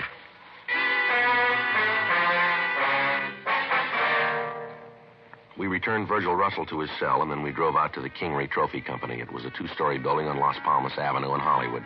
They made trophies and fraternity pins. A large sign on the front of the building advertised that they could duplicate anything in metal. We checked with the neighborhood merchants and found that there was a permanent staff of 4 employees. The company was owned by a Roger Kingery, and none of the neighborhood people could tell us anything about an employee by the name of Fred. 5 p.m. The employees of the plant left the building. 1 man remained. From the description we'd gotten from Russell, we figured that he was the person Payne had called Fred. 6:03 p.m. The lights in the rear of the factory went on, and through the windows we could see the suspect working over a small furnace. On a table off to one side, we could see a quantity of jewelry. Frank, Carl, and I went to the side door of the plant while the other officers covered the remaining doors. All right, you ready? Yeah, let's go. Carl? Yeah. I'll hit the door and grab him before he's got the chance to throw the jewelry into the furnace. Right. Grab him, Carl. He's making a break for it. I got it. Hey, what are you guys doing breaking in here like this? Look at that, Joe. Jewelry matches the description of the stolen stuff. Yeah, looks like it. All right, mister. Stand still. I'll shake him. He's clean. I don't know what you guys are doing. I don't know what this is all about. All right, save it. What's this jewelry doing here? That isn't mine. I didn't ask you whose it was. I asked you what it was doing here. Fella said give me $2,500 if I break it down for him. What's the fellow's name? Guy named Payne said he'd pay me to melt it down for him. You know the stuff was stolen? No, I didn't. He just made the deal to melt it down. Didn't he call you this afternoon and tell you to stop breaking it up? Yeah, and then he called back and told me not to pay attention to what he said. Go ahead with the job. I did like he said. Who else is in this with you? What do you mean? Who else here at the factory? Nobody. I'm the only one. I only did it because I needed the money. I didn't know where the jewels came from. I didn't care. It didn't make no difference to me. As long as I got mine, I was happy. I didn't know what it was all about. Looks like most of it's here, Joe. How many pieces did you break down? Took a couple of the pins apart. Didn't have the time to melt any of the mounting down. It's all there. All the Payne gave me. What's your name? Fred Michelson. All right, let's go. Well, I didn't know they were stolen. I didn't know anything about it. I just did a job. That's all. Just a job. Yeah. I didn't even get paid for it. Don't worry about it. You will.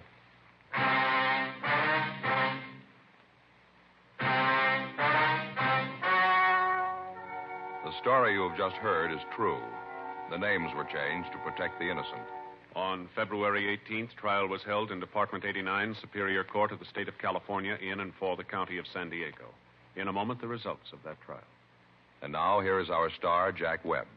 Thank you, George Fenneman.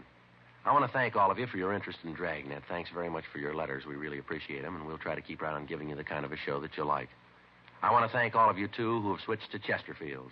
I know you're going to like them, and I know you'll find they're best for you. Now, you folks who haven't tried Chesterfields, I'd like you to pick up a carton tomorrow. Chesterfield. It's a great smoke.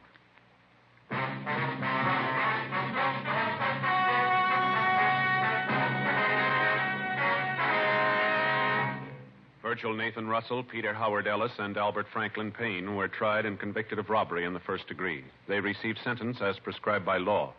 Robbery in the first degree is punishable by imprisonment in the state penitentiary for a period of from 5 years to life. Fred George Michelson was tried and found guilty of receiving stolen property. He received sentence as prescribed by law. Receiving stolen property is punishable by imprisonment in the state penitentiary for a period of not more than 10 years. Ladies and gentlemen, Lieutenant Jack Allen, Los Angeles Police Department. Thank you. On behalf of the Detroit Police Officers Association, I'd like to present this award to Dragnet. I wonder if you'd read it, Mr. Fenneman. Yes, sir. Whereas the radio and television show Dragnet and its writers, producers, and actors most accurately portray the American police officers and their work. And whereas the result of this portrayal has been to give the people of this country a new insight into their police departments, bringing with it understanding, sympathy, and an aroused public opinion. And whereas Dragnet brings credit to the men and women of the police forces throughout America, therefore we, the Detroit Police Officers Association, representing the patrolmen, detectives, and policewomen of Detroit, hereby cite and commend the show Dragnet and its star, Jack Webb, who plays the part of Detective Sergeant Friday, as the finest and most accurate police program both on television and radio. Signed this date, March 31st, 1953, in behalf of the association by Thomas Duffy, President, Bruce Finney, Vice President, Francis Klein, Secretary-Treasurer. All of us on Dragnet want to thank the Detroit Police Officers Association, and our thanks to you, Lieutenant Allen.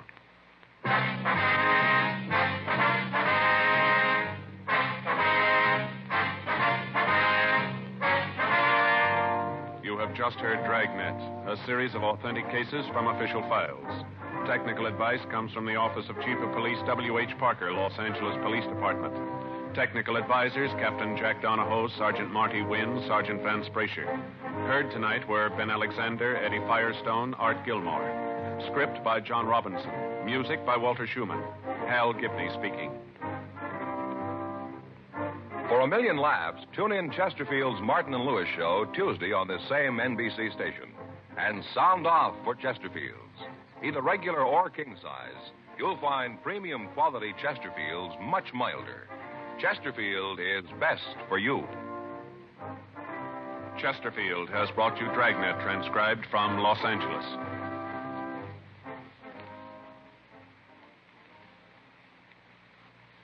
Now, new Fatima has the tip for your lips. Fatima tips of perfect cork. King size for natural filtering. Fatima quality for a much better flavor and aroma. So remember, new Fatima has the tip for your lips. Fatima. See how smooth they are. Remember, Fatima is made by the makers of Chesterfield, Liggett and Myers, one of tobacco's most respected names.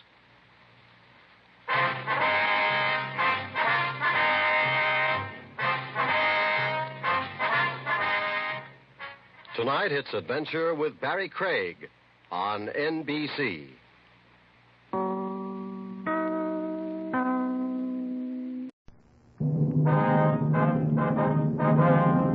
Sound off for Chesterfield. Chesterfield is best for you. First cigarette with premium quality in both regular and king size. Chesterfield brings you Dragnet.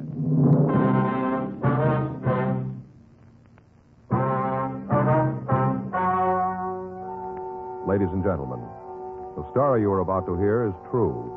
The names have been changed to protect the innocent.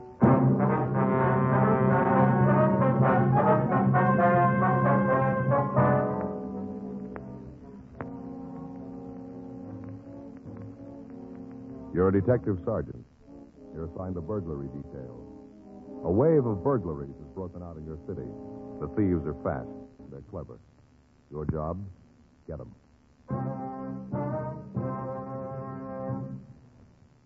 Years ahead of them all. Chesterfield is years ahead of them all. The quality contrast between Chesterfield and other leading brands is a revealing story. Recent chemical analyses give an index of good quality for the country's 6 leading cigarette brands. The index of good quality table, which is a ratio of high sugar to low nicotine, shows Chesterfield quality highest. Chesterfield quality highest. 15% higher than its nearest competitor. Chesterfield quality highest. 31% higher than the average of the 5 other leading brands. Yes, Chesterfield is first, with premium quality in both regular and king size. Don't you want to try a cigarette with a record like this? Chesterfield.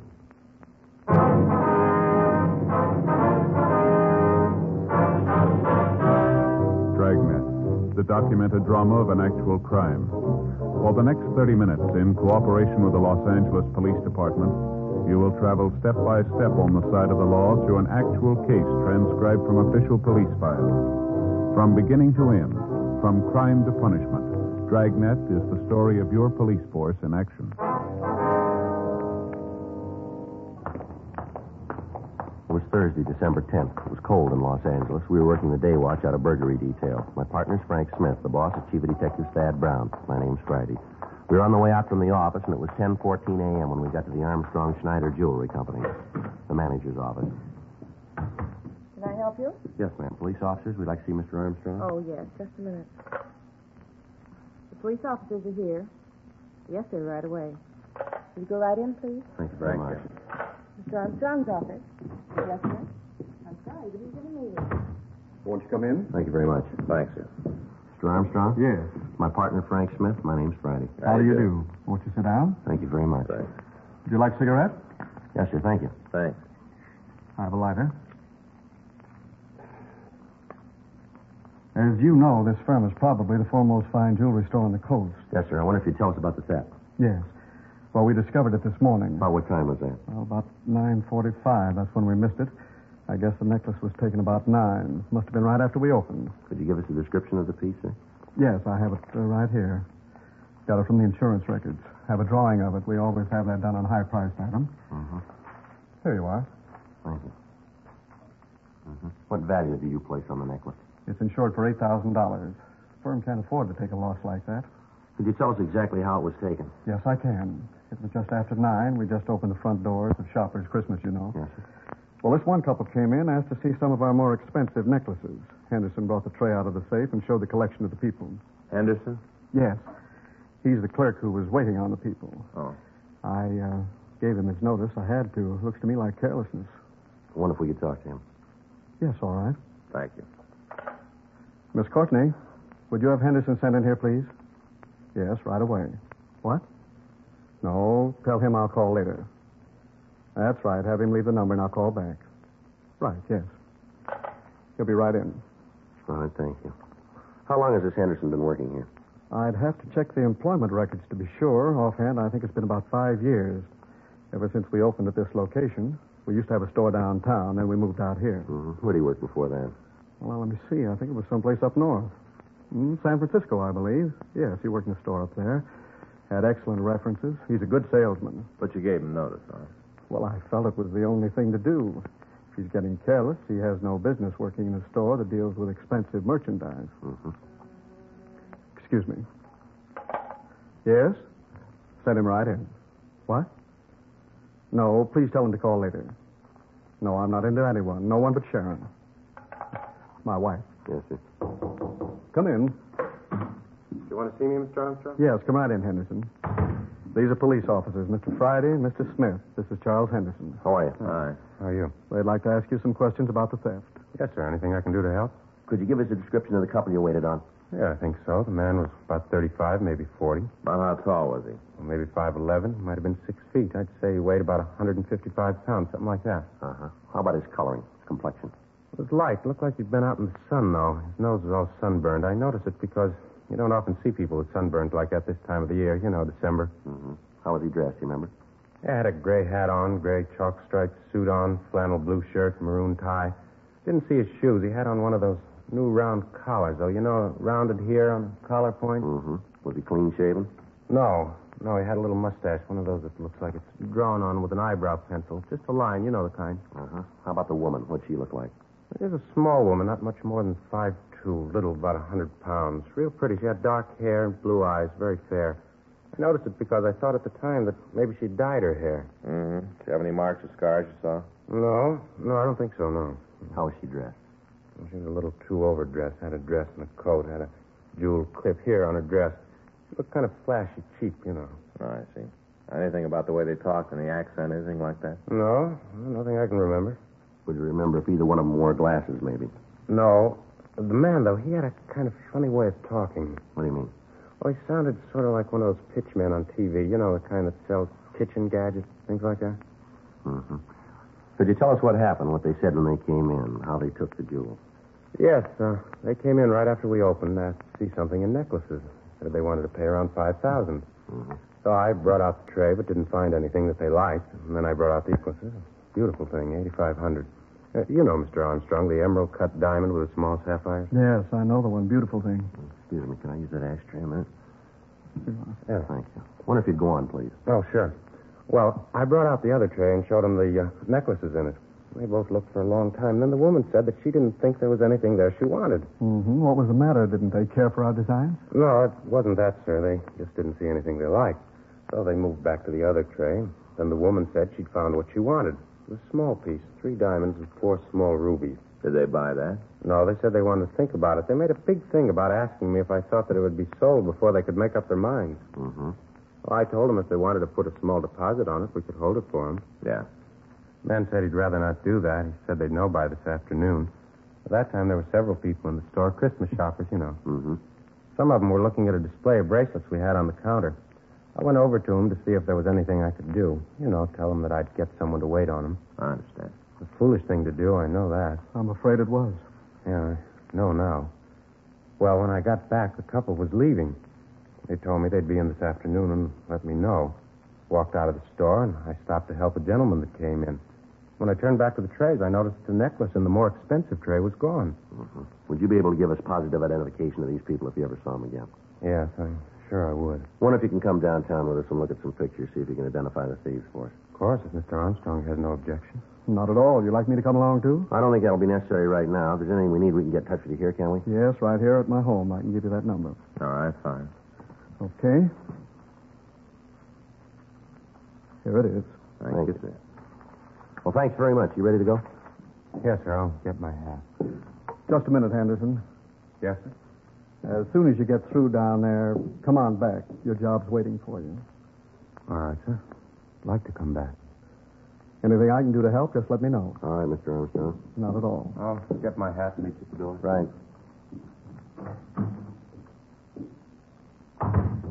Have you notified the insurance company of the theft yet, Armstrong? I have a call into them now. I'm expecting an agent from the firm any minute. Sure hope you can recover it. Yeah, sure. We'll do the best we can. An $8,000 necklace. How do you think they'll go about disposing of it? Break it up? Well, either that or leave it in one piece. That'll make it kind of hard to unload, won't it? $8,000? Not at their price.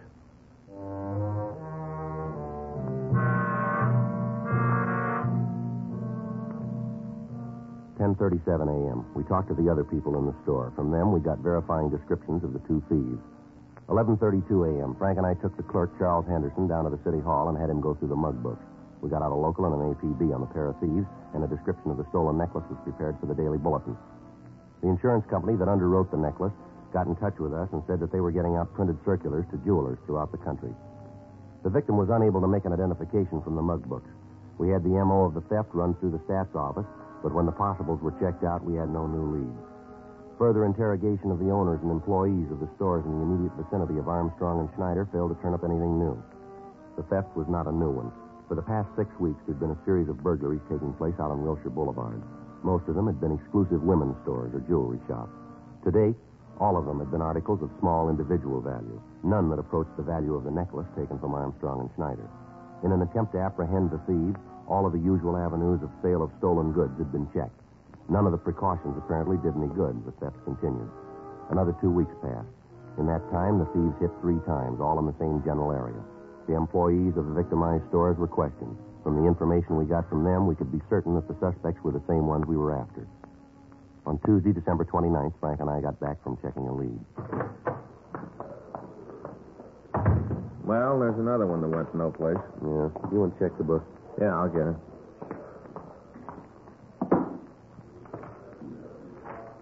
Anything there?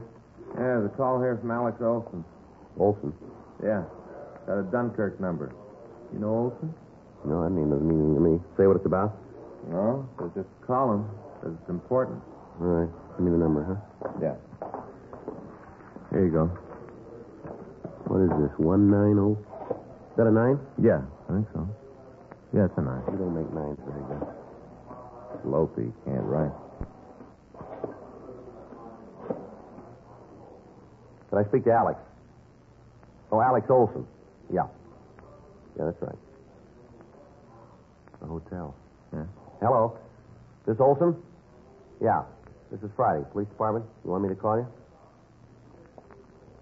Yeah. Oh, yeah. Sure, I remember, uh-huh. Yeah, sure. We'd like to talk to you. Yeah. No, we'll come over there. That's right. You want to give me the address? Just a minute. Yeah. Okay. Right. Bye. Olson, he works for that carnival. You remember we talked to him last year? Says he wants to see us about some burglaries now. Oh, yeah, I remember. Says he's in with the thieves.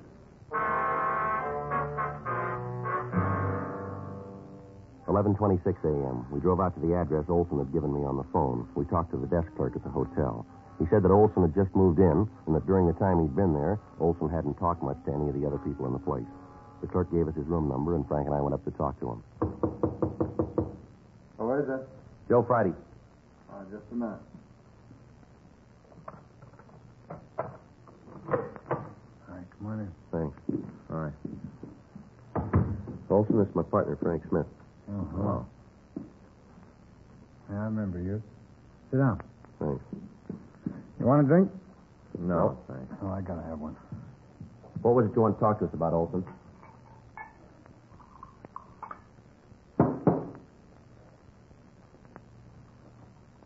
Olson? What was it you wanted to talk to us about? Oh man. Going with a hangover. I really get him. Yeah, well, let's get to the point, shall we? What's on your mind? Oh, I'll tell you. I don't know why I drink so much. I feel terrible the next day. I always drink too much. All right, now look, Olson, maybe you got a lot of time. We haven't. We didn't come over here to sit and watch you drink. Now get to the point. You said in the phone that you're in with a gang of thieves we're looking for. Now, what about it? What I told you on the phone is true. It's all true. I'm glad to tell you. Get it over. Get it all out in the open. That's what I need to do. Get it all out in the open. You had any breakfast yet? No, I just got up before I called you. Is there any place around here you can get something to eat? Don't make no difference around here. Nobody knows me. I think there's a place down the street right next to the hotel. But what's all this about food? I think you'll feel better if you have something to eat, won't you? No, wait a minute. You've had enough of that. Put it down. I don't want no food. All right, we do. Let's go. You guys are getting a little bossy, aren't you? We want to hear what you got to say. You keep hitting that bottle, neither one of us is going to make it. Come on, fella. We'll buy you some breakfast. You got a coat? It's cold out. Oh, yeah. Sure glad you guys came. I'm glad to get this off my Wait a chest. minute. Those dresses in there. Woman's clothes. Those belong to you? Oh, no. I'm just keeping them for a friend. Well, labels on some of them here. come from out on Wilshire, don't they? You get a gold star. I'll tell you about them. That's part of the deal. You want to tell us now? Oh, look, you made a deal about some coffee. Maybe it'll help me find my hands. Are you going to back out now? All right, let's go. We'll come back. Sure, you can come back. Take all the time you want to. Look the dresses over. I got some other stuff you'll want to see, too. But come on, let's go.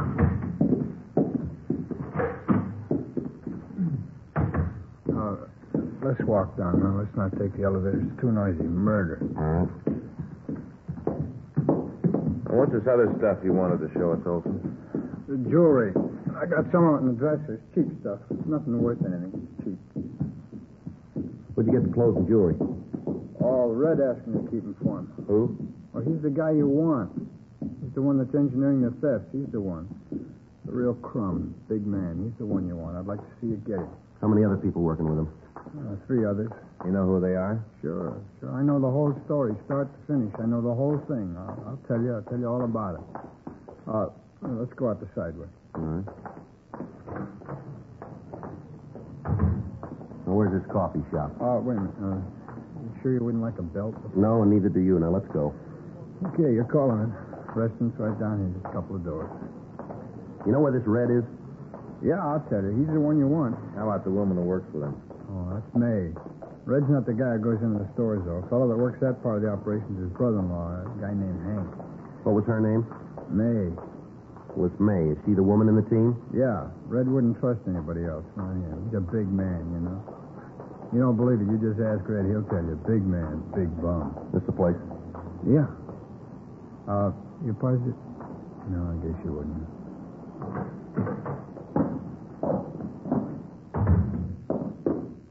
Booth in the back, all right? Yeah. Hey, Joe, it doesn't look like they got service in the booth. What do you want, Olson? Well, it ain't what I want, but I'll settle for a cup of coffee. Joe? Yeah, that's right for me. I'll get it and bring it back. Come on, Olson, let's go back. Sit down. All right, now suppose you start right at the beginning and tell me about it, huh? Who's Red? How do they work the operation? Where can we find them? Tell us everything. All right. Well, first off, Red's real name is Keith Jameson. They call him Red because he's got red hair, it figures. Yeah. What's he do for a living? He works for Carney. Most of the year we're on the road. This the off-season. So he's laying up in a trailer camp out in the valley. He doesn't do anything regular now. He steals. Is he one of the owners of this carnival? No, he runs a pitch game. You know, rings and the pegs. If you play real good, you can win a quarters with a slum for $5. Mm-hmm. How about his wife? She travel with the show? Yeah, she travels. It ain't a regular show, not Red's part. He's just got a concession. You know, he goes with the show like a leech. He's been thrown out of a dozen carnies for crooked stuff. His brother-in-law's a dip when we're on the road. Picks pockets in the crowd around Red's place. He's gotten us all in a lot of trouble. No carny in the country will have us around anymore. Don't take him long to get wise to us. Mm-hmm. He's the one that's in on the burglaries with Red and his wife. Is that it? That's right. He lists his stuff. How about his wife? Where's she fit in? Well, she's the distraction. You know, the one that comes up and asks questions, pulls the clerk away so Hank can list his stuff. In case there's any trouble, Hank acts as lumber, too. What do you mean, lumber? Well, you know, muscle. He takes care of the guys that want the beef. Mm-hmm. Hey, will you be hand with that, huh, Frank? Yeah, here. Look at my thumb. That's splashed on it. Think it's blistered? No, it's good hot coffee in there. There you are, Olson.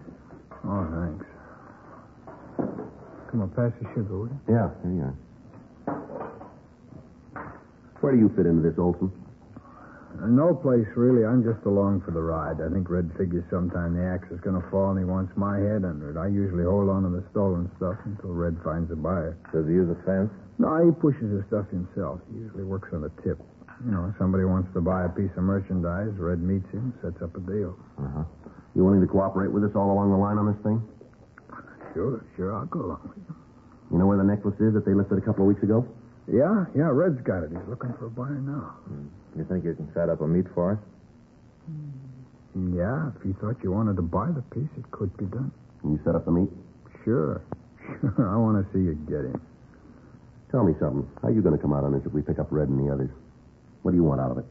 I got my reasons. I got good reasons. You want to tell us what they are? Sure, I got no reason not to. Give me the sugar again. There you are.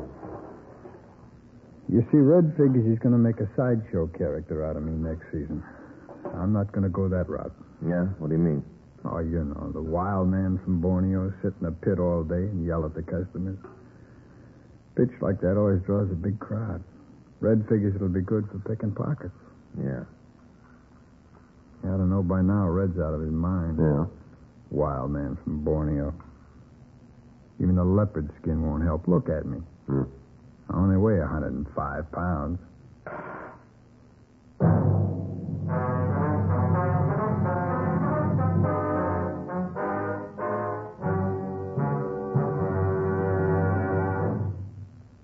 You are listening to Dragnet, the authentic story of your police force in action. Chesterfield is best for you. Listen to Chesterfield's record.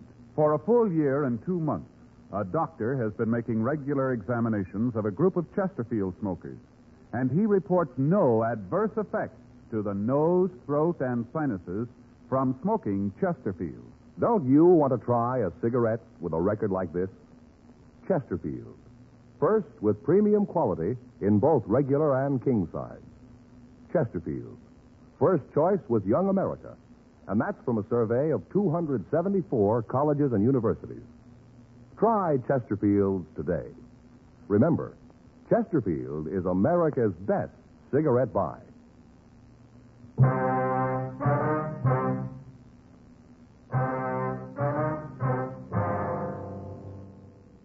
2:24 p.m. We continued to talk to Alex Olson. He told us what he knew of the operation of the thieves. We went back to his room and searched it thoroughly. We found several pieces of cheap costume jewelry and several of the stolen dresses. Most of the other things in his room were worthless.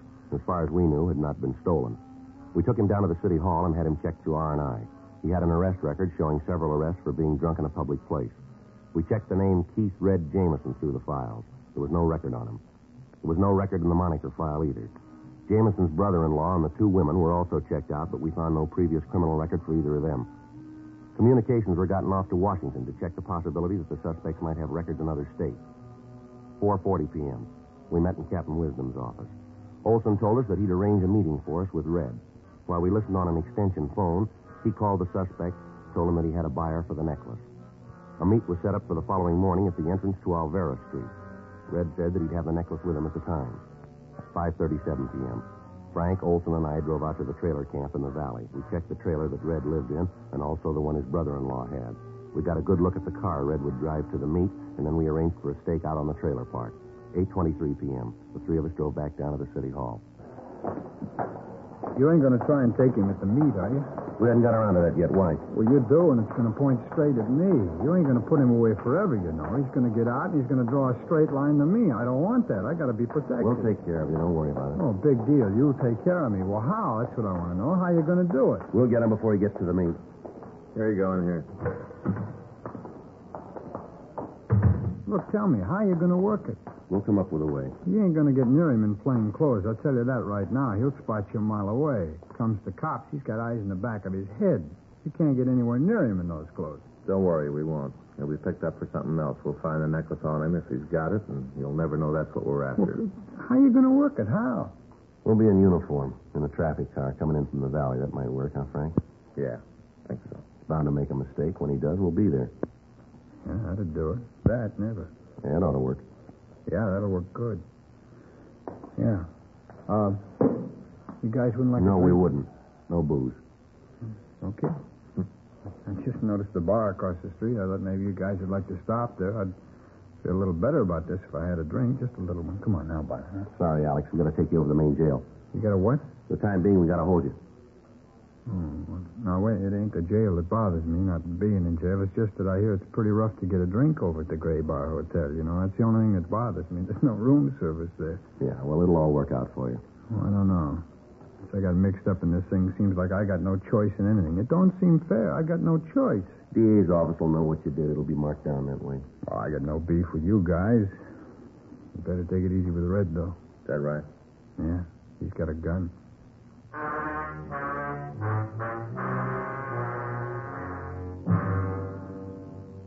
The following morning at 4:30 a.m., Frank and I were dressed in the uniform of traffic officers. We were parked 2 blocks from the trailer park in a traffic car. The meet with Red was scheduled for 9 a.m. The officers on stakeout at the trailer park told us that they'd seen no activity in Red's trailer the night before. From where we were parked, we could keep his car under constant surveillance.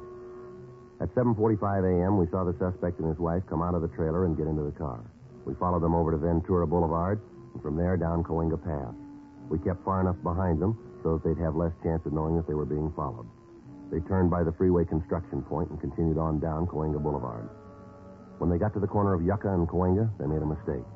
They turned left from the wrong lane of traffic. Well, that's it. You want to hit the siren? Yeah. I got the light. He's going straight down Yucca, Joe. Yeah. Pull up behind him, huh? Right. Okay, he sees us. He's pulling over.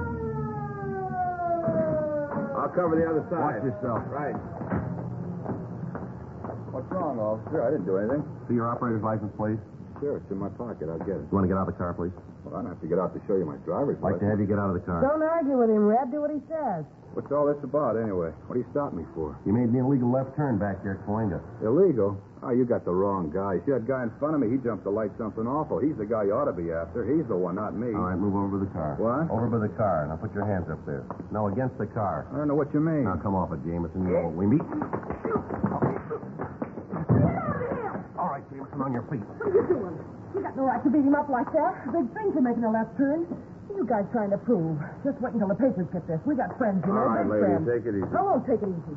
Man makes a mistake and you cops act like you were the judges. You got no right to treat a citizen like that. Here, Frank, you'll hold it. Yeah. 38 Colts. You play rough, don't you, Red? Shut up. What's this, Red? You leave that alone. That's mine. Doesn't concern you. Necklace, Joe? Yeah. So it's a necklace. What's that prove? You got nothing on us. Write out the ticket for the left turn, let us go. That's all you got. Got a permit for this gun? No. This necklace was stolen. You know that, don't you? I don't know anything about it. I'm not going to say anything till I see a lawyer. Nothing. I knew this would happen. Always knew it about you. You're yellow. Willing to take a chance as long as you ain't going to be nailed. Let something go wrong and right away you start screaming for a lawyer. Poor excuse for a man. You took a chance and you lost. Well, don't be a coward about it. You got no excuse. None in the world. You got no excuse at all. Well, that makes you even, lady. Huh? Neither of you.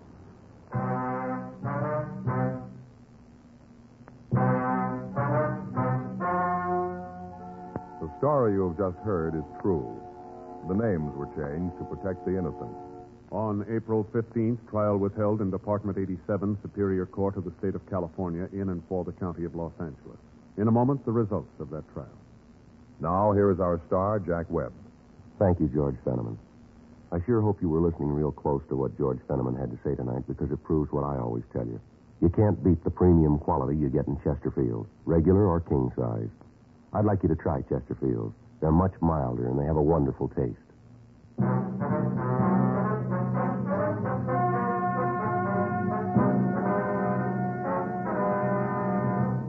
Henry Donald Swenson, Anna Catherine Swenson, and May Ruth Jameson were tried and convicted of 5 counts of burglary in the second degree. They received sentence as prescribed by law. Burglary in the second degree is punishable by imprisonment in the state penitentiary for a period of not less than 1 nor more than 15 years. Keith Walter Jameson was tried and convicted for receiving stolen property on 5 counts and received sentence as prescribed by law. Receiving stolen property is punishable by imprisonment in the state penitentiary for a period not to exceed 10 years. Because of his cooperation, Alex Robert Olson received a lighter sentence and was placed on probation.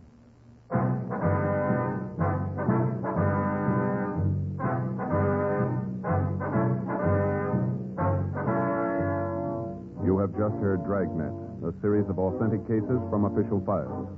Technical advice comes from the Office of Chief of Police W.H. Parker, Los Angeles Police Department. Technical advisors Captain Jack Donahoe, Sergeant Marty Wynn, Sergeant Vance Brasher. Heard tonight were Ben Alexander, Stacey Harris, script by John Robinson, music by Walter Schumann. Hal Gibney speaking. For a million laughs, tune in Chesterfield's Martin and Lewis Show, Tuesday on this same NBC station. And sound off for Chesterfield. Either regular or king size, you'll find premium quality Chesterfield much milder. Chesterfield is best for you. Chesterfield has brought you Dragnet, transcribed from Los Angeles.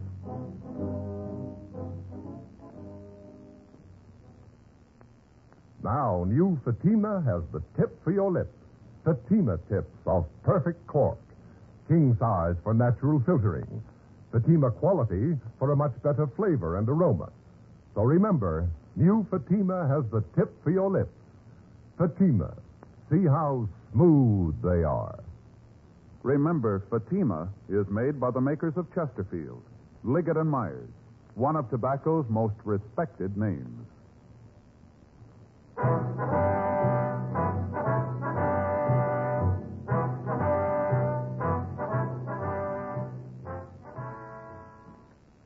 Tonight, it's Adventure with Barry Craig on NBC.